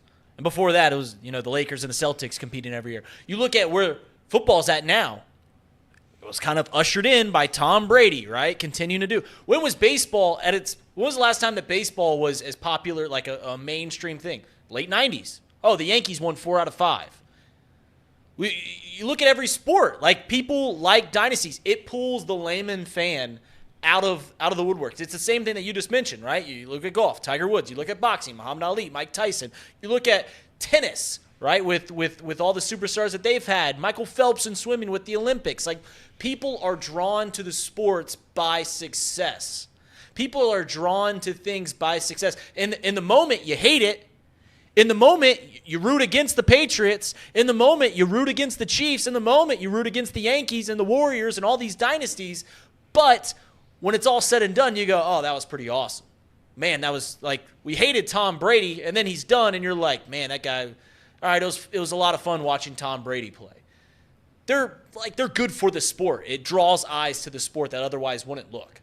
You mentioned something that I just thought of, and we're all relatively too young, unfortunately, and I know we're showing our age here for the first time on the radio, but we're all too young to really get a good grasp on what the overall outlook was on the Bulls back in the day. But all the dynasties that we really just mentioned, outside of, I guess, Tiger Woods and Goff, they're all rooted against for the most part, right? 100%. Because they are the villain. Yes. The Bulls, though, now maybe it's just because it's farther removed. You see Last Dance. Everybody says Michael Jordan's the GOAT. So you get yourself, and I say everybody is in like half the population. We're not doing that debate on sports radio today. We could. It's our very first day on radio. That's one way to usher in sports talk radio is to talk about LeBron versus Jordan.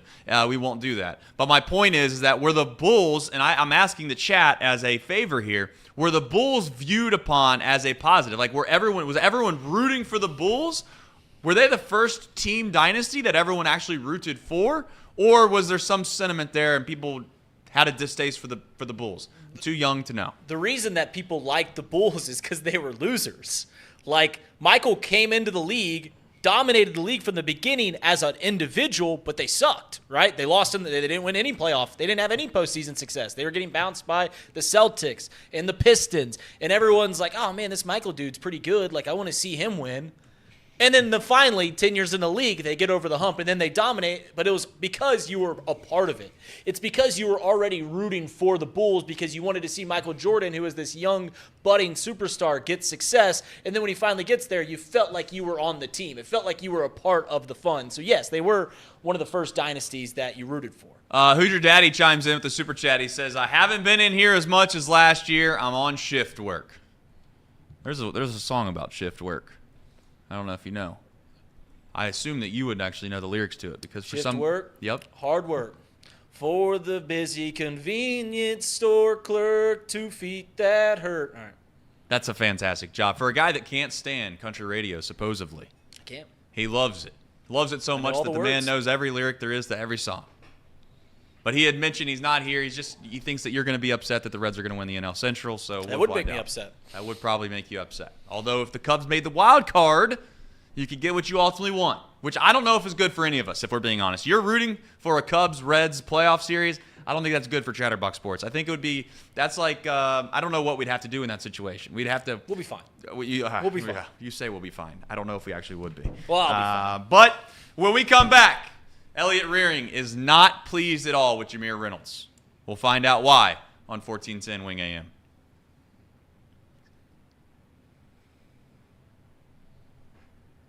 All right, that little pause there was so then we could go to break here for us. The radio.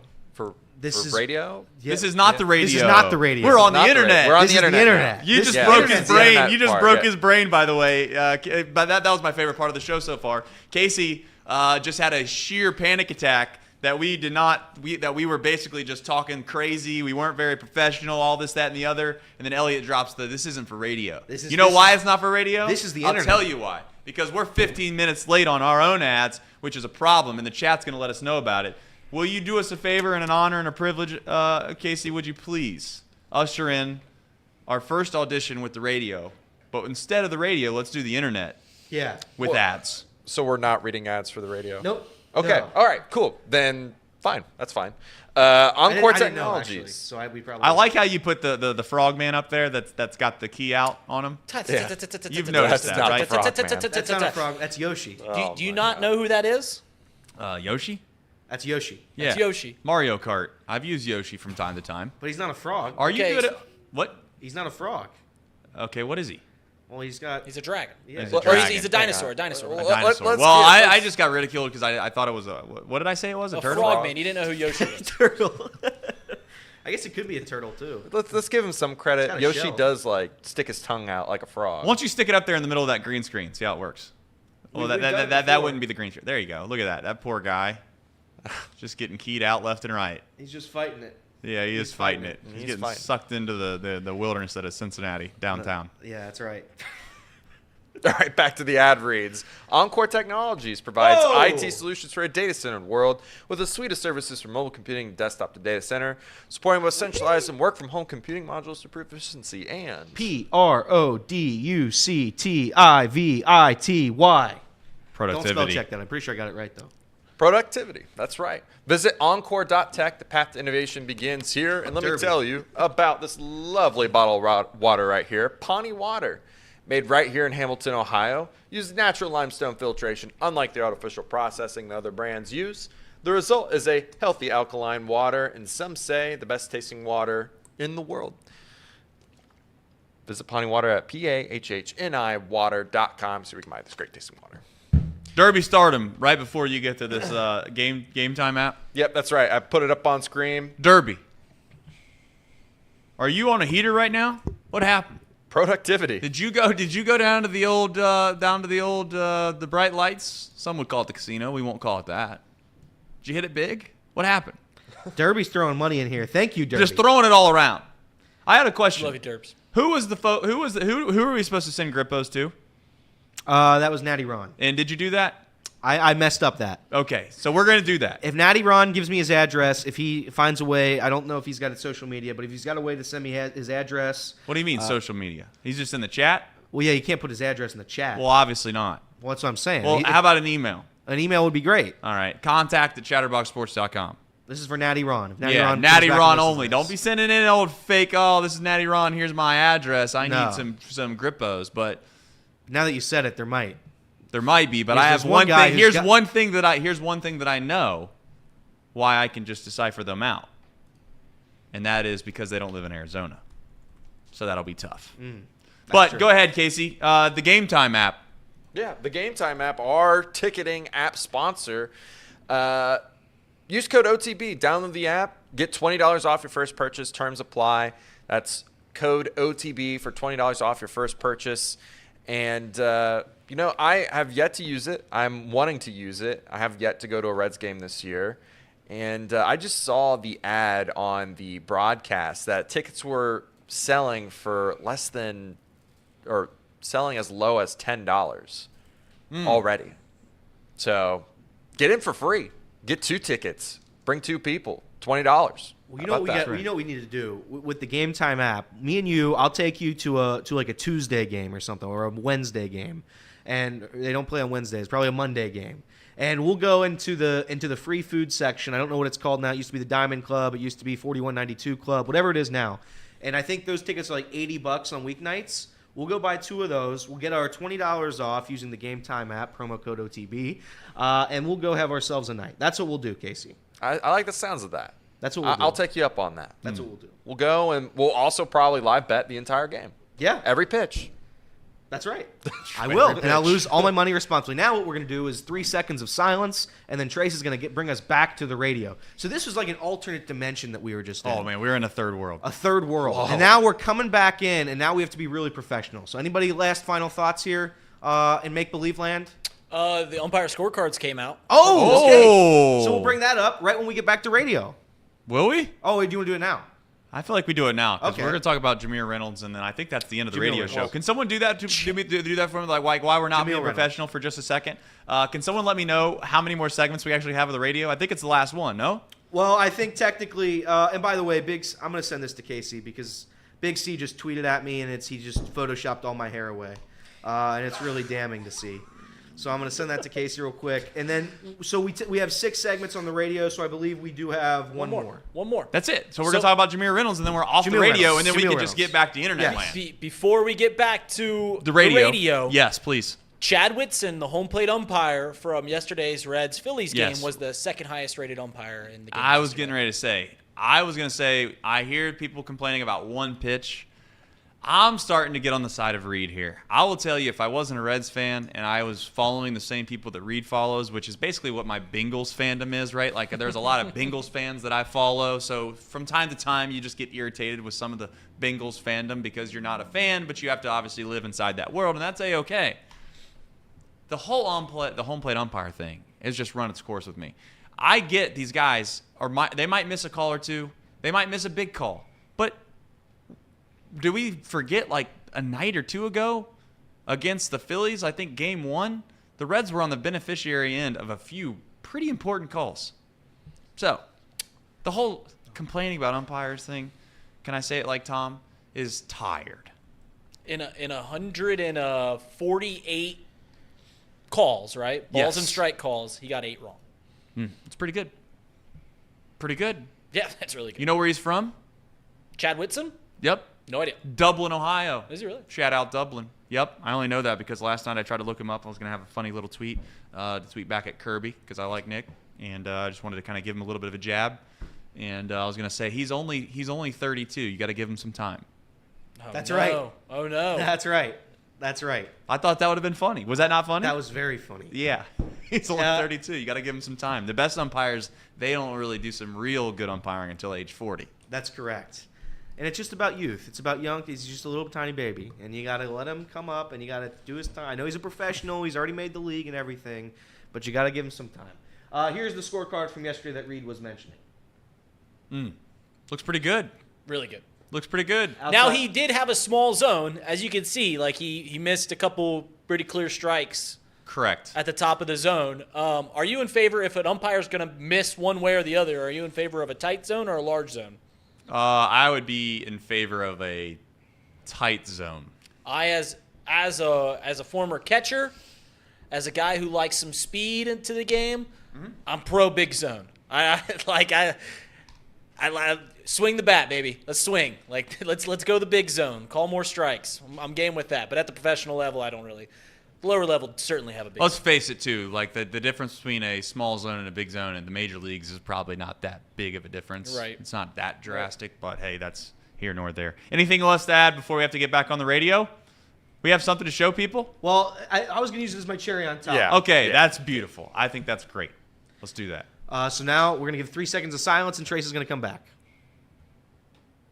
All right, welcome back in to 1410 Wing AM. This is Off the Bench, presented by United Dairy Farmers. Obviously just had a whole host of topics we discussed, but next on the list, Jameer Reynolds. He decides he is going to leave the University of Cincinnati. And Elliot, big UC fan, for those that are wondering on the radio, not a whole lot of big diehard Bearcat fans in the room per se outside of Elliot. Elliot, this made the list, which I'll be honest, I didn't have plans when I came in today to discuss Mr. Reynolds, but you have a problem with this, I guess. I don't know if it's as much a problem as maybe a problem with college basketball as a whole right now. I do think there's I saw people coming out last night saying, and they were tweeting, this is why college coaches are now realizing that college players aren't in it for the basketball anymore. They're in it for the money. That's why they play college basketball. They don't care about wins and losses. It's all about money. I think that's wrong. College coaches have been doing the same thing forever. They all sign these extensions, these contracts, and they all seemingly break them only a couple years into each individual contract. Coaches are just as much about money, and maybe more so, than these college kids. And you could argue that these college kids are long overdue for money. So I get all that. I get the NIL. I respect the NIL. I support the NIL. It's going to bring us college football, the video game, back in what is that, August or July, whenever it's coming out. It allows a lot of opportunity for these kids to profit off themselves, which is more than fair. Saying all that, the transfer portal is nonsense. It's absolutely nonsense. And I don't understand what the NCAA's job is. We had a guy, or two guys, Aziz and Jamil. They came to UC. Our coach, Wes Miller, who I love, fought tooth and nail for these guys to be able to play. The NCAA fought and said your waivers are denied, your mental health waivers are denied. And obviously I forget the governor. Dave Yost. They got to get Dave Yost involved. Is it the governor or the senator? I don't know which one is that. I think it's the... I don't know. I'll dig it up. Whoever he was, he's in politics, and he's like, all right. Lieutenant attorney, right? He's like the state, I have no idea. The state attorney. I mean, I just have no idea. And he's like, all right, so we're going to start suing. We're going to start a lawsuit. And I said, okay, that's pretty cool. So we got guys going to get bat for our players. That's awesome. We finished the season. I would say Jamil and Aziz both underperformed from what UC fans expected. And now, not a week after the season ends, Jamil's gone. And not only is he gone, he's already signed with another school. He's at his, I don't know how many schools he's been to, 4. He's at USF. He's in South Florida. Before we upset anybody, because we don't know our politics on this show, we don't talk politics a whole lot, probably because we all just butchered this man's professional career and his name. It is an attorney general. You were close. You were pretty much right. I knew he was the state lawyer. You were pretty much right, but I think you threw out like lieutenant. What did you say he was? Attorney or something like lieutenant that. Attorney. I don't think that isn't right, but you know what it is. It was attorney. Let's get this out of the way before we get back to Jameer Reynolds. He is the Attorney General of Ohio, Mr. Dave Yost. Elliot, I guess my question is, do you think he was asked to leave? This is his 4th school, by the way. He was not asked. I don't think he was asked to leave. There was a tweet that he deleted. It was actually our good friend Harrow in the chat. Yes. He tweeted at him saying, basically, I thought this guy would be better. He was a disappointment. Jamil tweeted back at Harrow saying, I would have been better had they given me the ball more. Yeah. He deleted that tweet. It's gone. And ever since then, I've kind of been thinking that he's on his way out. And he was. And I think that's unfortunate. I think a guy that Wes Miller fought to keep is able to leave not even a week after the season ends to a different school. I don't know. I don't know if I like that a whole lot. I respect it. I love how these players can make money wherever they can. But at some point, I'd like to get back to it being, if nothing else, be about the school that you get to. Be about the community. Because I think that's lost now. I think these guys, they come into CJ Frederickson is what, 3rd school with us. Jamil Reynolds is 3rd school with us. Aziz, I think, is 3rd school with us. And I get it. There's reasons why you transfer. If a coach leaves, doesn't matter. If a coach leaves, you have free reins because if your coach is quitting, why would you stay? Mental health's another reason, I think. If you're away from your home, whatever you want to say, that's another big reason. But at some point, we can't have guys transferring to 5 different schools throughout their college career. I think that's silly. I think it goes both ways. The issue is there's always going to be a fine line between greed and something that more or less is acceptable when it comes to having a reason as to why you would leave a school. I think back to many times, not only just in my life, but obviously stories that you hear about others when you go off to a university and it's tough. There's times where it gets very, very difficult and you have a decision to make. Do you, and I don't want to say you run from your fear, or you run from situations or issues, and ultimately that never really bodes all that well in life when you do those types of things. But my main point is that I don't think you're going to have too many kids, quote unquote, stick it out anymore when it genuinely is probably what's best for them regardless.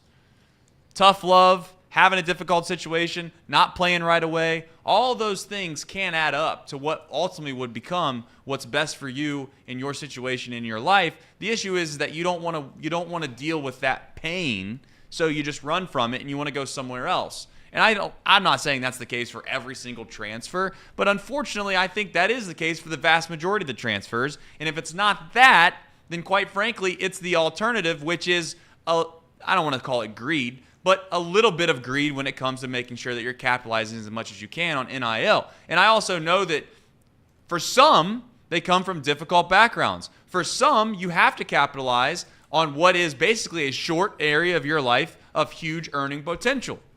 The NCAA just now is going to find themselves in a world of situations because just yesterday, Virginia passed a law essentially allowing boosters and or people that enjoy the program to pay players directly via NIL. Now, we can all agree that's probably been happening already through loopholes and through the back doors and maybe the dark alleys, whatever term you'd like to use. But we also know that now that is more than acceptable. It is 100% pay per play now. The only question I have to the room, and maybe this is the final kind of topic and parting thought as we exit our first inaugural show here on 1410. We'll be back better than ever, of course, tomorrow because we come your way every single day, Monday through Friday, from 1 to 3 on the radio, 10A to 12P on YouTube, is this. When is it run its course, though? It feels like it's going to. And when that happens, I think everything will settle in a little bit nicely, or nicer, I guess would be the term to use, and maybe we can find a happy medium. Because right now it seems like it's an extreme on both sides of the aisle. You have college coaches, without question, that are going to do what's in their best interest. Contracts mean nothing anymore. There's buyouts here, there's buyouts there. It doesn't matter if you sign a 5-year contract to be the coach at this university or that university. If the university has the funds, they'll fire you. If you want to go somewhere else because you're having a lot of success at X school and another school wants you, by all means, you can go. So it's the wild, wild west. Right now in college athletics, the only thing that can rein this all back in, gentlemen and lady, is donors, boosters, whatever term you like to use, they're tired of paying the money. And I think at some point that probably happens. I don't know if that's going to happen. I think you're right. It's inevitable that things get better, right? Whenever there's a new thing, there's going to be people taking advantage, people doing it the wrong way, and then legislation through the NCAA, and they'll figure out ways to make it more streamlined. I'm not worried about players getting paid. I am worried about the state of the NCAA, and I think the fact that people moving all the time hurts the brand. And I'm not saying it's wrong. I think people have the right. I think players have the right. If coaches have the right, then players should to go wherever they like.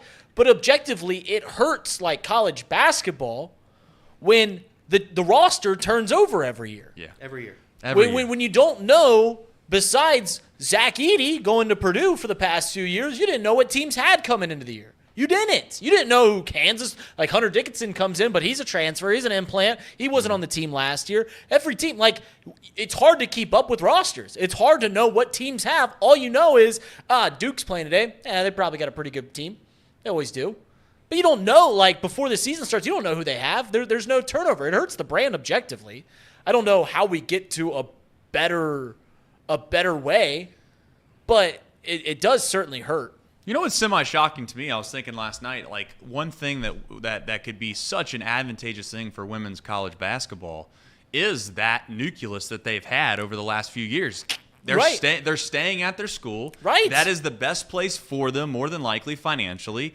And I was thinking the other day, I know Caitlin Clark's going to leave and she's getting incredible opportunities, but I was just thinking, for women's basketball, if you could get one more year out of Caitlin Clark, and maybe they don't need that. I'm just suggesting what could be like a turning point for some type of entertainment factor that Elliot pointed out earlier about having storylines. Let's face it, Right. the real main reason as to why as many people watched Iowa versus LSU was because there was a villain and there was this hero, and whether what side of the aisle you were on doesn't matter. It kind of was not polar opposites per se, but there was two distinct differences in regards to the way in which they went about their business from a program perspective. You have Iowa, who has this coach that doesn't really say a whole lot, and then you have Kim Mulkey, who's got these crazy outfits on, and she says whatever, and she's out here belittling and saying crazy stuff about the Washington Post, and it just turned into its own little. And I was thinking to myself earlier in the show, you know what's wild? You know who does it the best? You know who the best entertainment brand there is on the internet, or not on the internet, but in the world? It's almost like wrestling. They got it all figured out.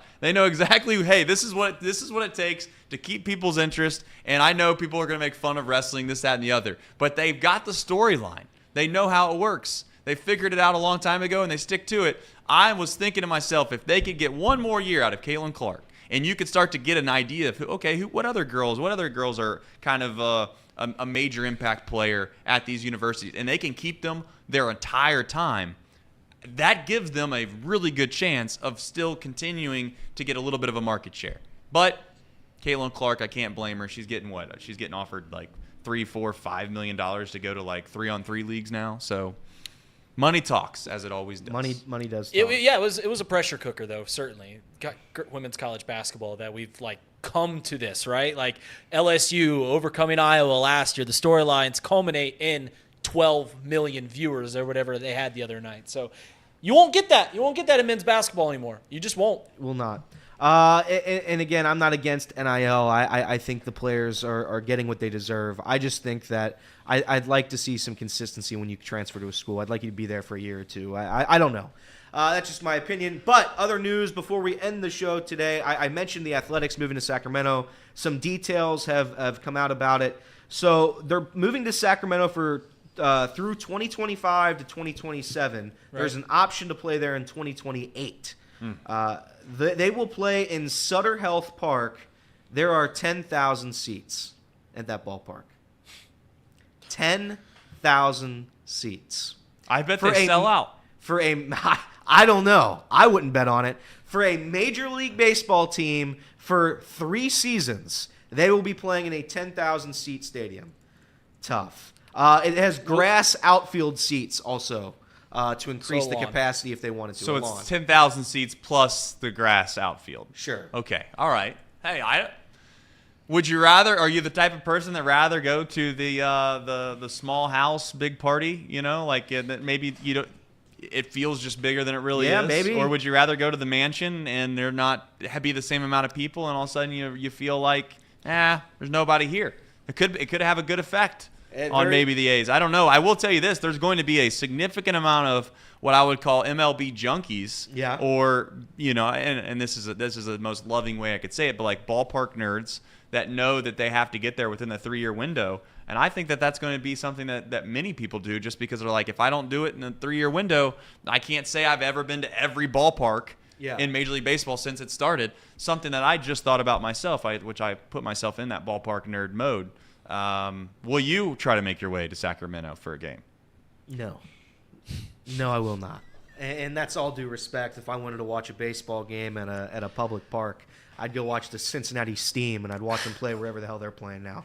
West High. That's it for that. I do have one more Cincinnati news, and this pertains to Casey for all those on the radio. Yes. We're all very much big FC Cincinnati fans, but the biggest FC Cincinnati fan is right here, and that's Casey Rue. Pat Noonan, head coach, goalkeeper Roman Celentano. He is out long-term in describing the injury situation.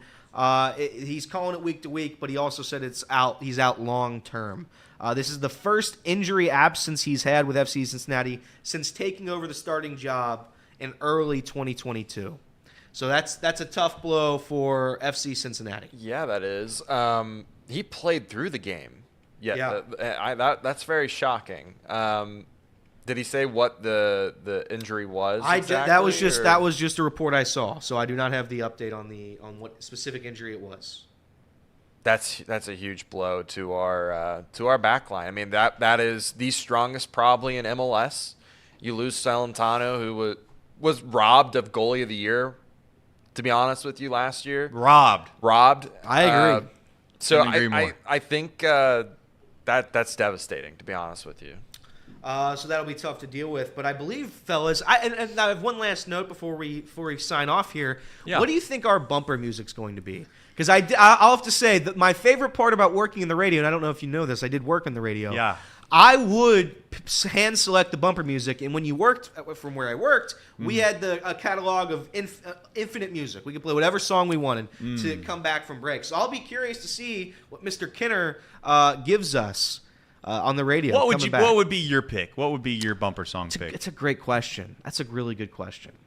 I always liked. I had a couple favorite bumper songs I'd use. Number one was "Everybody Wants to Rule the World." I don't know if you've heard that song, but the intro of it's really cool. I like it. Another one was "Castaway" by Zac Brown Band. That's a popular one I used. And there was one more. And I'm gonna forget it. And I'm gonna forget my favorite bumper song because I used it nonstop. It was your favorite, and you don't remember. "Spirit in the Sky." "Spirit in the Sky" is what I'd use constantly. So that is what I do. And we do have a cherry on top, I believe. Yes, and I have something else that I want to say. Okay. First time on the radio, I remember when we first started Chatterbox, there was this notion of like, hey, when you start to do things on the internet, you quickly realize there's people that love you and there's people that hate you. Sure. And I don't know if you ever seen a movie. It's called Private Parts. It's about essentially the radio. You know who it was about?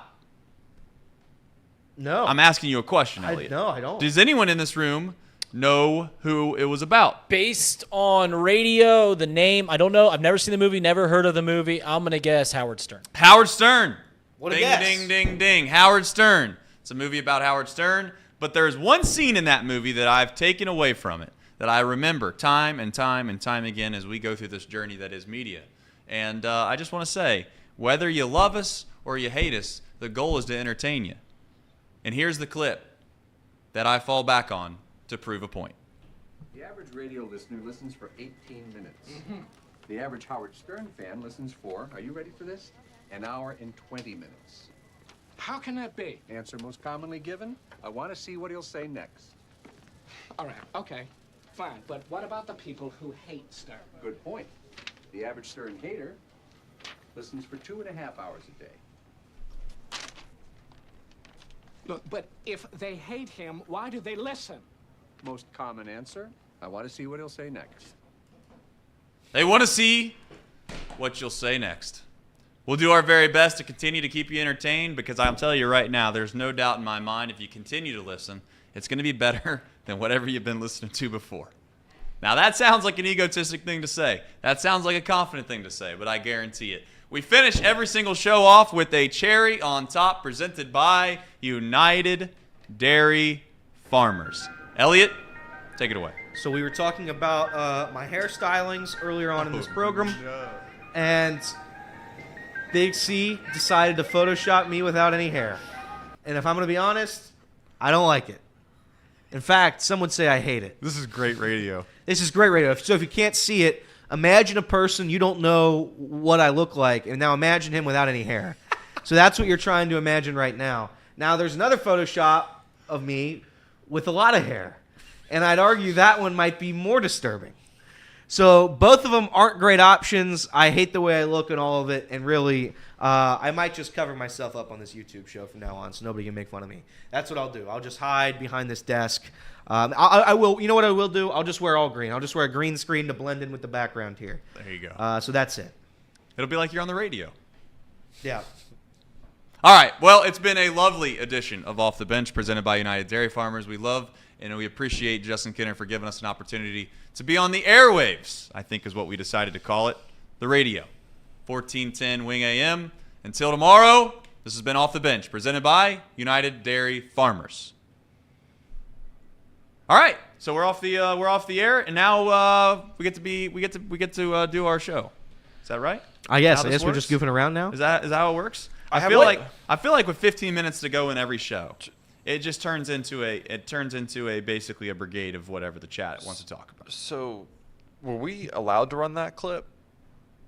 Yeah. Yes. Why wouldn't yes. we be able to run that clip? Yes. You can run. FC. Yes. You can run movie clips as long as they don't curse. Yes. Casey's very concerned. I didn't know. I was just I know. curious. I know that answer. You know the motto around here, Casey, for the most part, is as long as it's not super negligent, you just do it until they tell you can't. Which At some point might get us in trouble, if we're being honest. I would say every Saturday when I worked with Mike Allen, he would give me a movie clip. So yes, we're okay. Okay. What are Yes, the Reed? A's going to be called the Oakland A's? They're going to be called the Sacramento Good question. A's? Like Good how question. They just called the California A's? I think they got to keep the Oakland. No. I mean, do you think they Sacramento's should do? like an hour and a half away from Oakland. Like they're not like overly near. It'd be like being in Columbus and Cincinnati. Like the difference there, it's an hour and a half, right? Close to 2 hours. Cameron suggests they should be called the Triple A's. Nice. That's nice. You know what's crazy about the Oakland Athletics is like we make fun of the A's for how bad they are. They've won the third most World Series. Yeah. Like, Let's not talk about it. They're a very successful franchise. Yeah, it's unfortunate. We can complain here in Cincinnati about the Castellinis, but I will say this: it could always be worse. And whatever the hell is going on in Oakland, Sacramento, Las Vegas, nightmare fuel. Golden State A's. Nightmare fuel. Golden State A's. Or they could do what the Angels used to do, whatever they used to call it at one point, the Los Angeles Angels of Anaheim. Yeah. Just call them like The Oakland A's of the Oak- Sacramento. the Oakland Wow, A's that- of Northern California. That rolls off the tongue. And that sucks too because the A's have. I don't know if you've seen that logo with their new hat logo, with the elephant holding bats. It's so cool, and I love that color scheme, the yellow and green. They put that on their What's hat the now? Yeah, What's They put the the what's elephant the on the hat it's now? sick. symbolism It's sick. of the elephant? Am I an Well, I think idiot that's for their not knowing that? That's their mascot. I don't know what their. It has something to do with when they were in Philadelphia. I've looked this up before. It has something to do with when they were in Philadelphia. This is them moving to Sacramento will be their fourth stop. They were in Oakland until like the 50s, then they went to Kansas City, and then they've been in Oakland ever since the late 60s. So they don't have the where you gonna go thing, like that fan base. Oh, they that just fan leave. base is They just leave. well equipped to move wherever the hell they want to go. Oh yeah, They're well traveled. yeah. Like the most famous MLB manager was the Philadelphia A's manager, Connie Mack. What about the concept that you have to pay another franchise for the rights to a mascot, by the way? I don't understand that. I know, What does that mean? was it a good gesture thing that the Reds did? You know the Reds paid the actual Phillies for the rights to be able to use Gapper. Yeah, they should have. It was blatant copyright. But I'm just saying, like, is it really, though? I mean, Yeah. It is? Yeah. You So can't then come up with isn't your own the first mascot? mascot? Isn't the first mascot like copying off the second mascot? Like I feel like once you have the first mascot, once you do any other mascot, you're still copying off the first one. Where's the line in the sand on that? I feel like if you have a mascot that's not exactly like the Philly Fanatic, But which it I is, though. Okay, you think it is? It's legit a clone. It's the Philly Fanatic, but for a franchise that doesn't win, and that's what we did. And yeah, sure. I'm surprised they paid money for it. You would think the Castellinis wouldn't pay any money for it.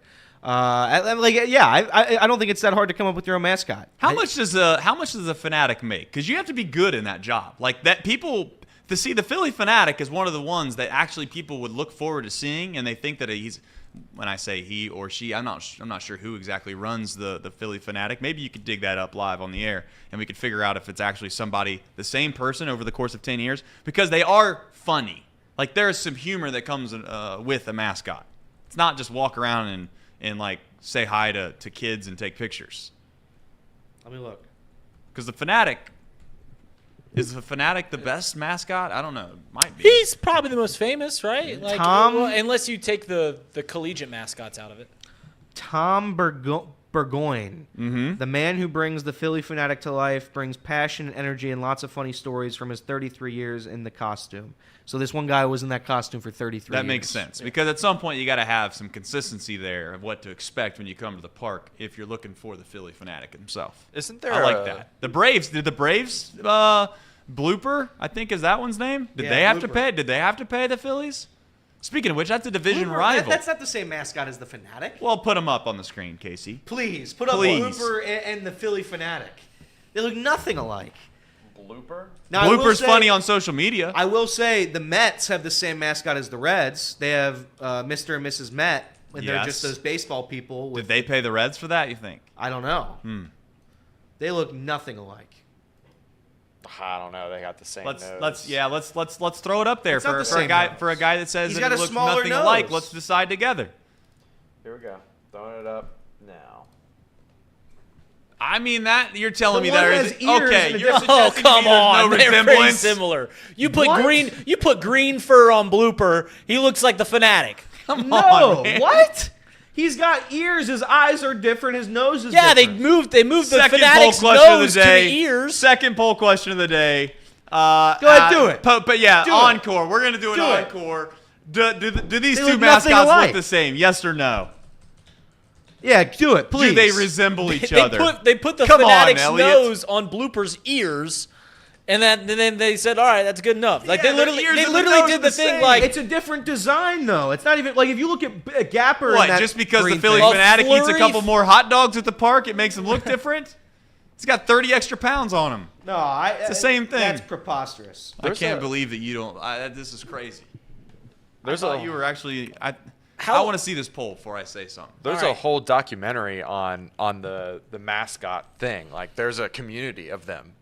Like you were talking about how one guy wore it for 30 something years. There's a community that they actually like talk about. Oh yeah, did you see what I did at the game like yesterday? And they all talk to each other, hang out with each other. the Pirates mascot from the '70s was dealing drugs to the players, and he was from Coleraine. I don't know if you've ever seen that documentary. No. Where You do you should- find that one on? I think it was an ESPN mini doc. Okay, so we're But- ESPN Plus in it. Yeah, and he literally was like giving drugs to the players, and like all those Pirates that went to Congress, and I think that one of them might have went to jail. Wild. For doing drugs. He was getting sold from the mascot, who was also from Coleraine. So yeah. This is a dead heat right now. Another 2 for 2 poll questions of the day where we actually have a real race. Do these two mascots look the same? We're at 50-50 right now. Casey, I'm I sending just you don't a know how you clip. don't think those look the same. Jolly put it in here. I'm sending Casey a clip the of Tommy Lasorda. Tommy Lasorda versus the Philly Fanatic. Yes. Also, take a guess at how long Connie Mack was the manager of the Oakland Athletics. Oh. Or the Philadelphia Athletics, I should say. 26 years. 26 years is what he's saying. 19.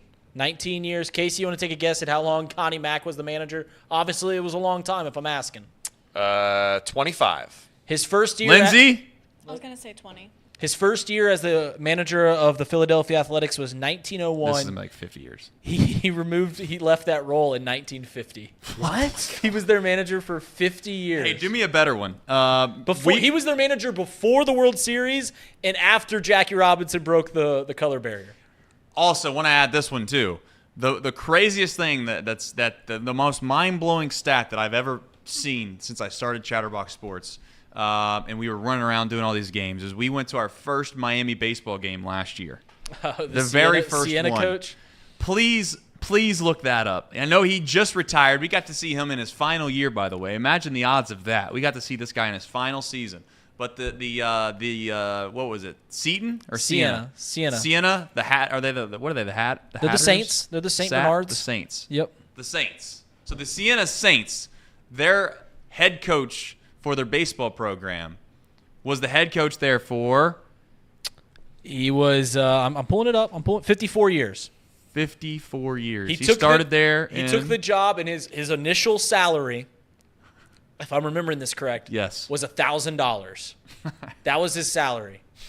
$1,000. He also coached like 3 other sports back in like 1960 for the Sienna Saints. 54 years. I think he won like 67 games. He had like 2 winning seasons. It wasn't good. Roll the clip of the Philly Fanatic versus Tommy Lasorda real quick. Veteran Stadium, and in between innings, Tommy, he's out there as the Philly Fanatic has a stuffed This wasn't a mannequin bit, was it?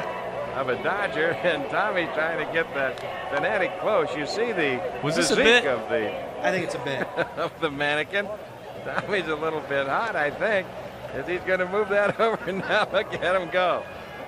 Now he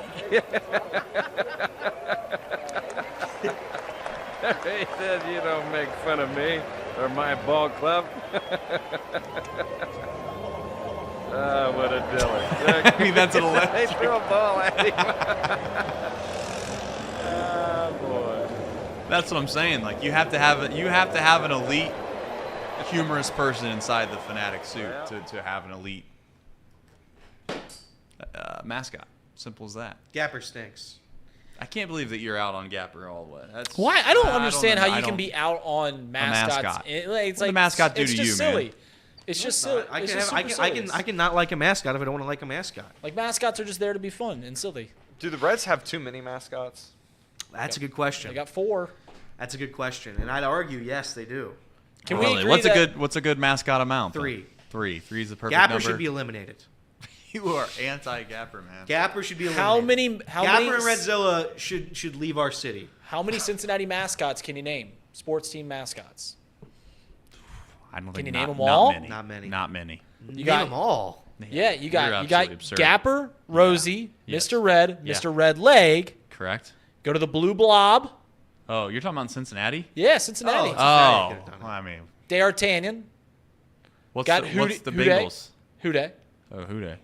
That's a good one. Original. You've got Puck Chop.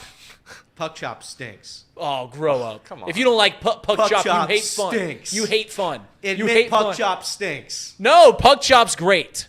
Puck Chop's great. You also got Twister. Twister's I good. love Twister's Twister. a sick mascot. You also got Twister. You got the Florence Yaw Water Tower, who Trace hates. That's his least favorite thing in the world. He hates him. Can't say I'm a and then we fan. got the Lion. I don't know the Lion's name from FCC. Gary.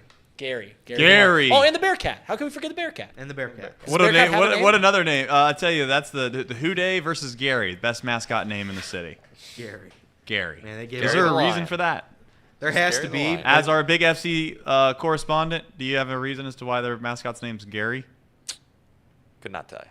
Gotcha. Yeah, I used to remember, but I could care less. Final poll results: 41 votes, 51% say no. That's ridiculous. Those mascots do not look That's ridiculous. alike.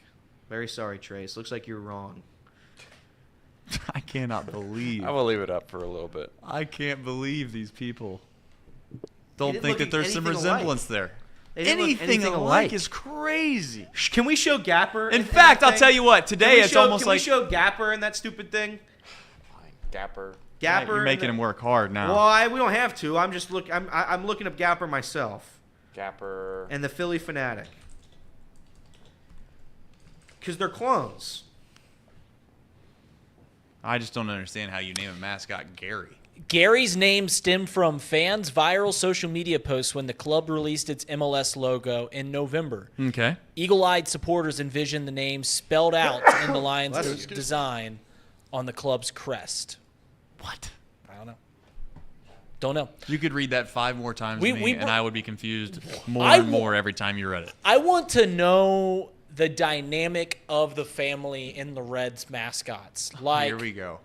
like I don't is think we have Gapper enough their time pet? on the show for this one. Is Gapper their pet?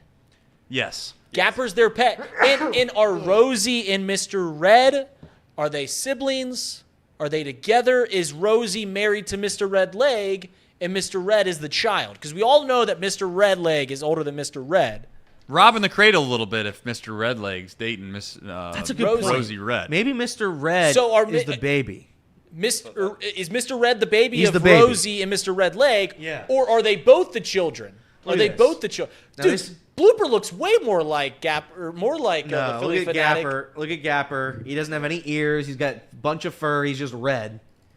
Let me see that. Let me see that slanderous snake, the Philly Fanatic. I'd say that the blooper looks closer. No way you think that. If Blooper had There's color no to way his you fur, think that. if there's Blooper had color to his fur, he would look identical. Like they look like twinsies. They're twinning it up. Yeah.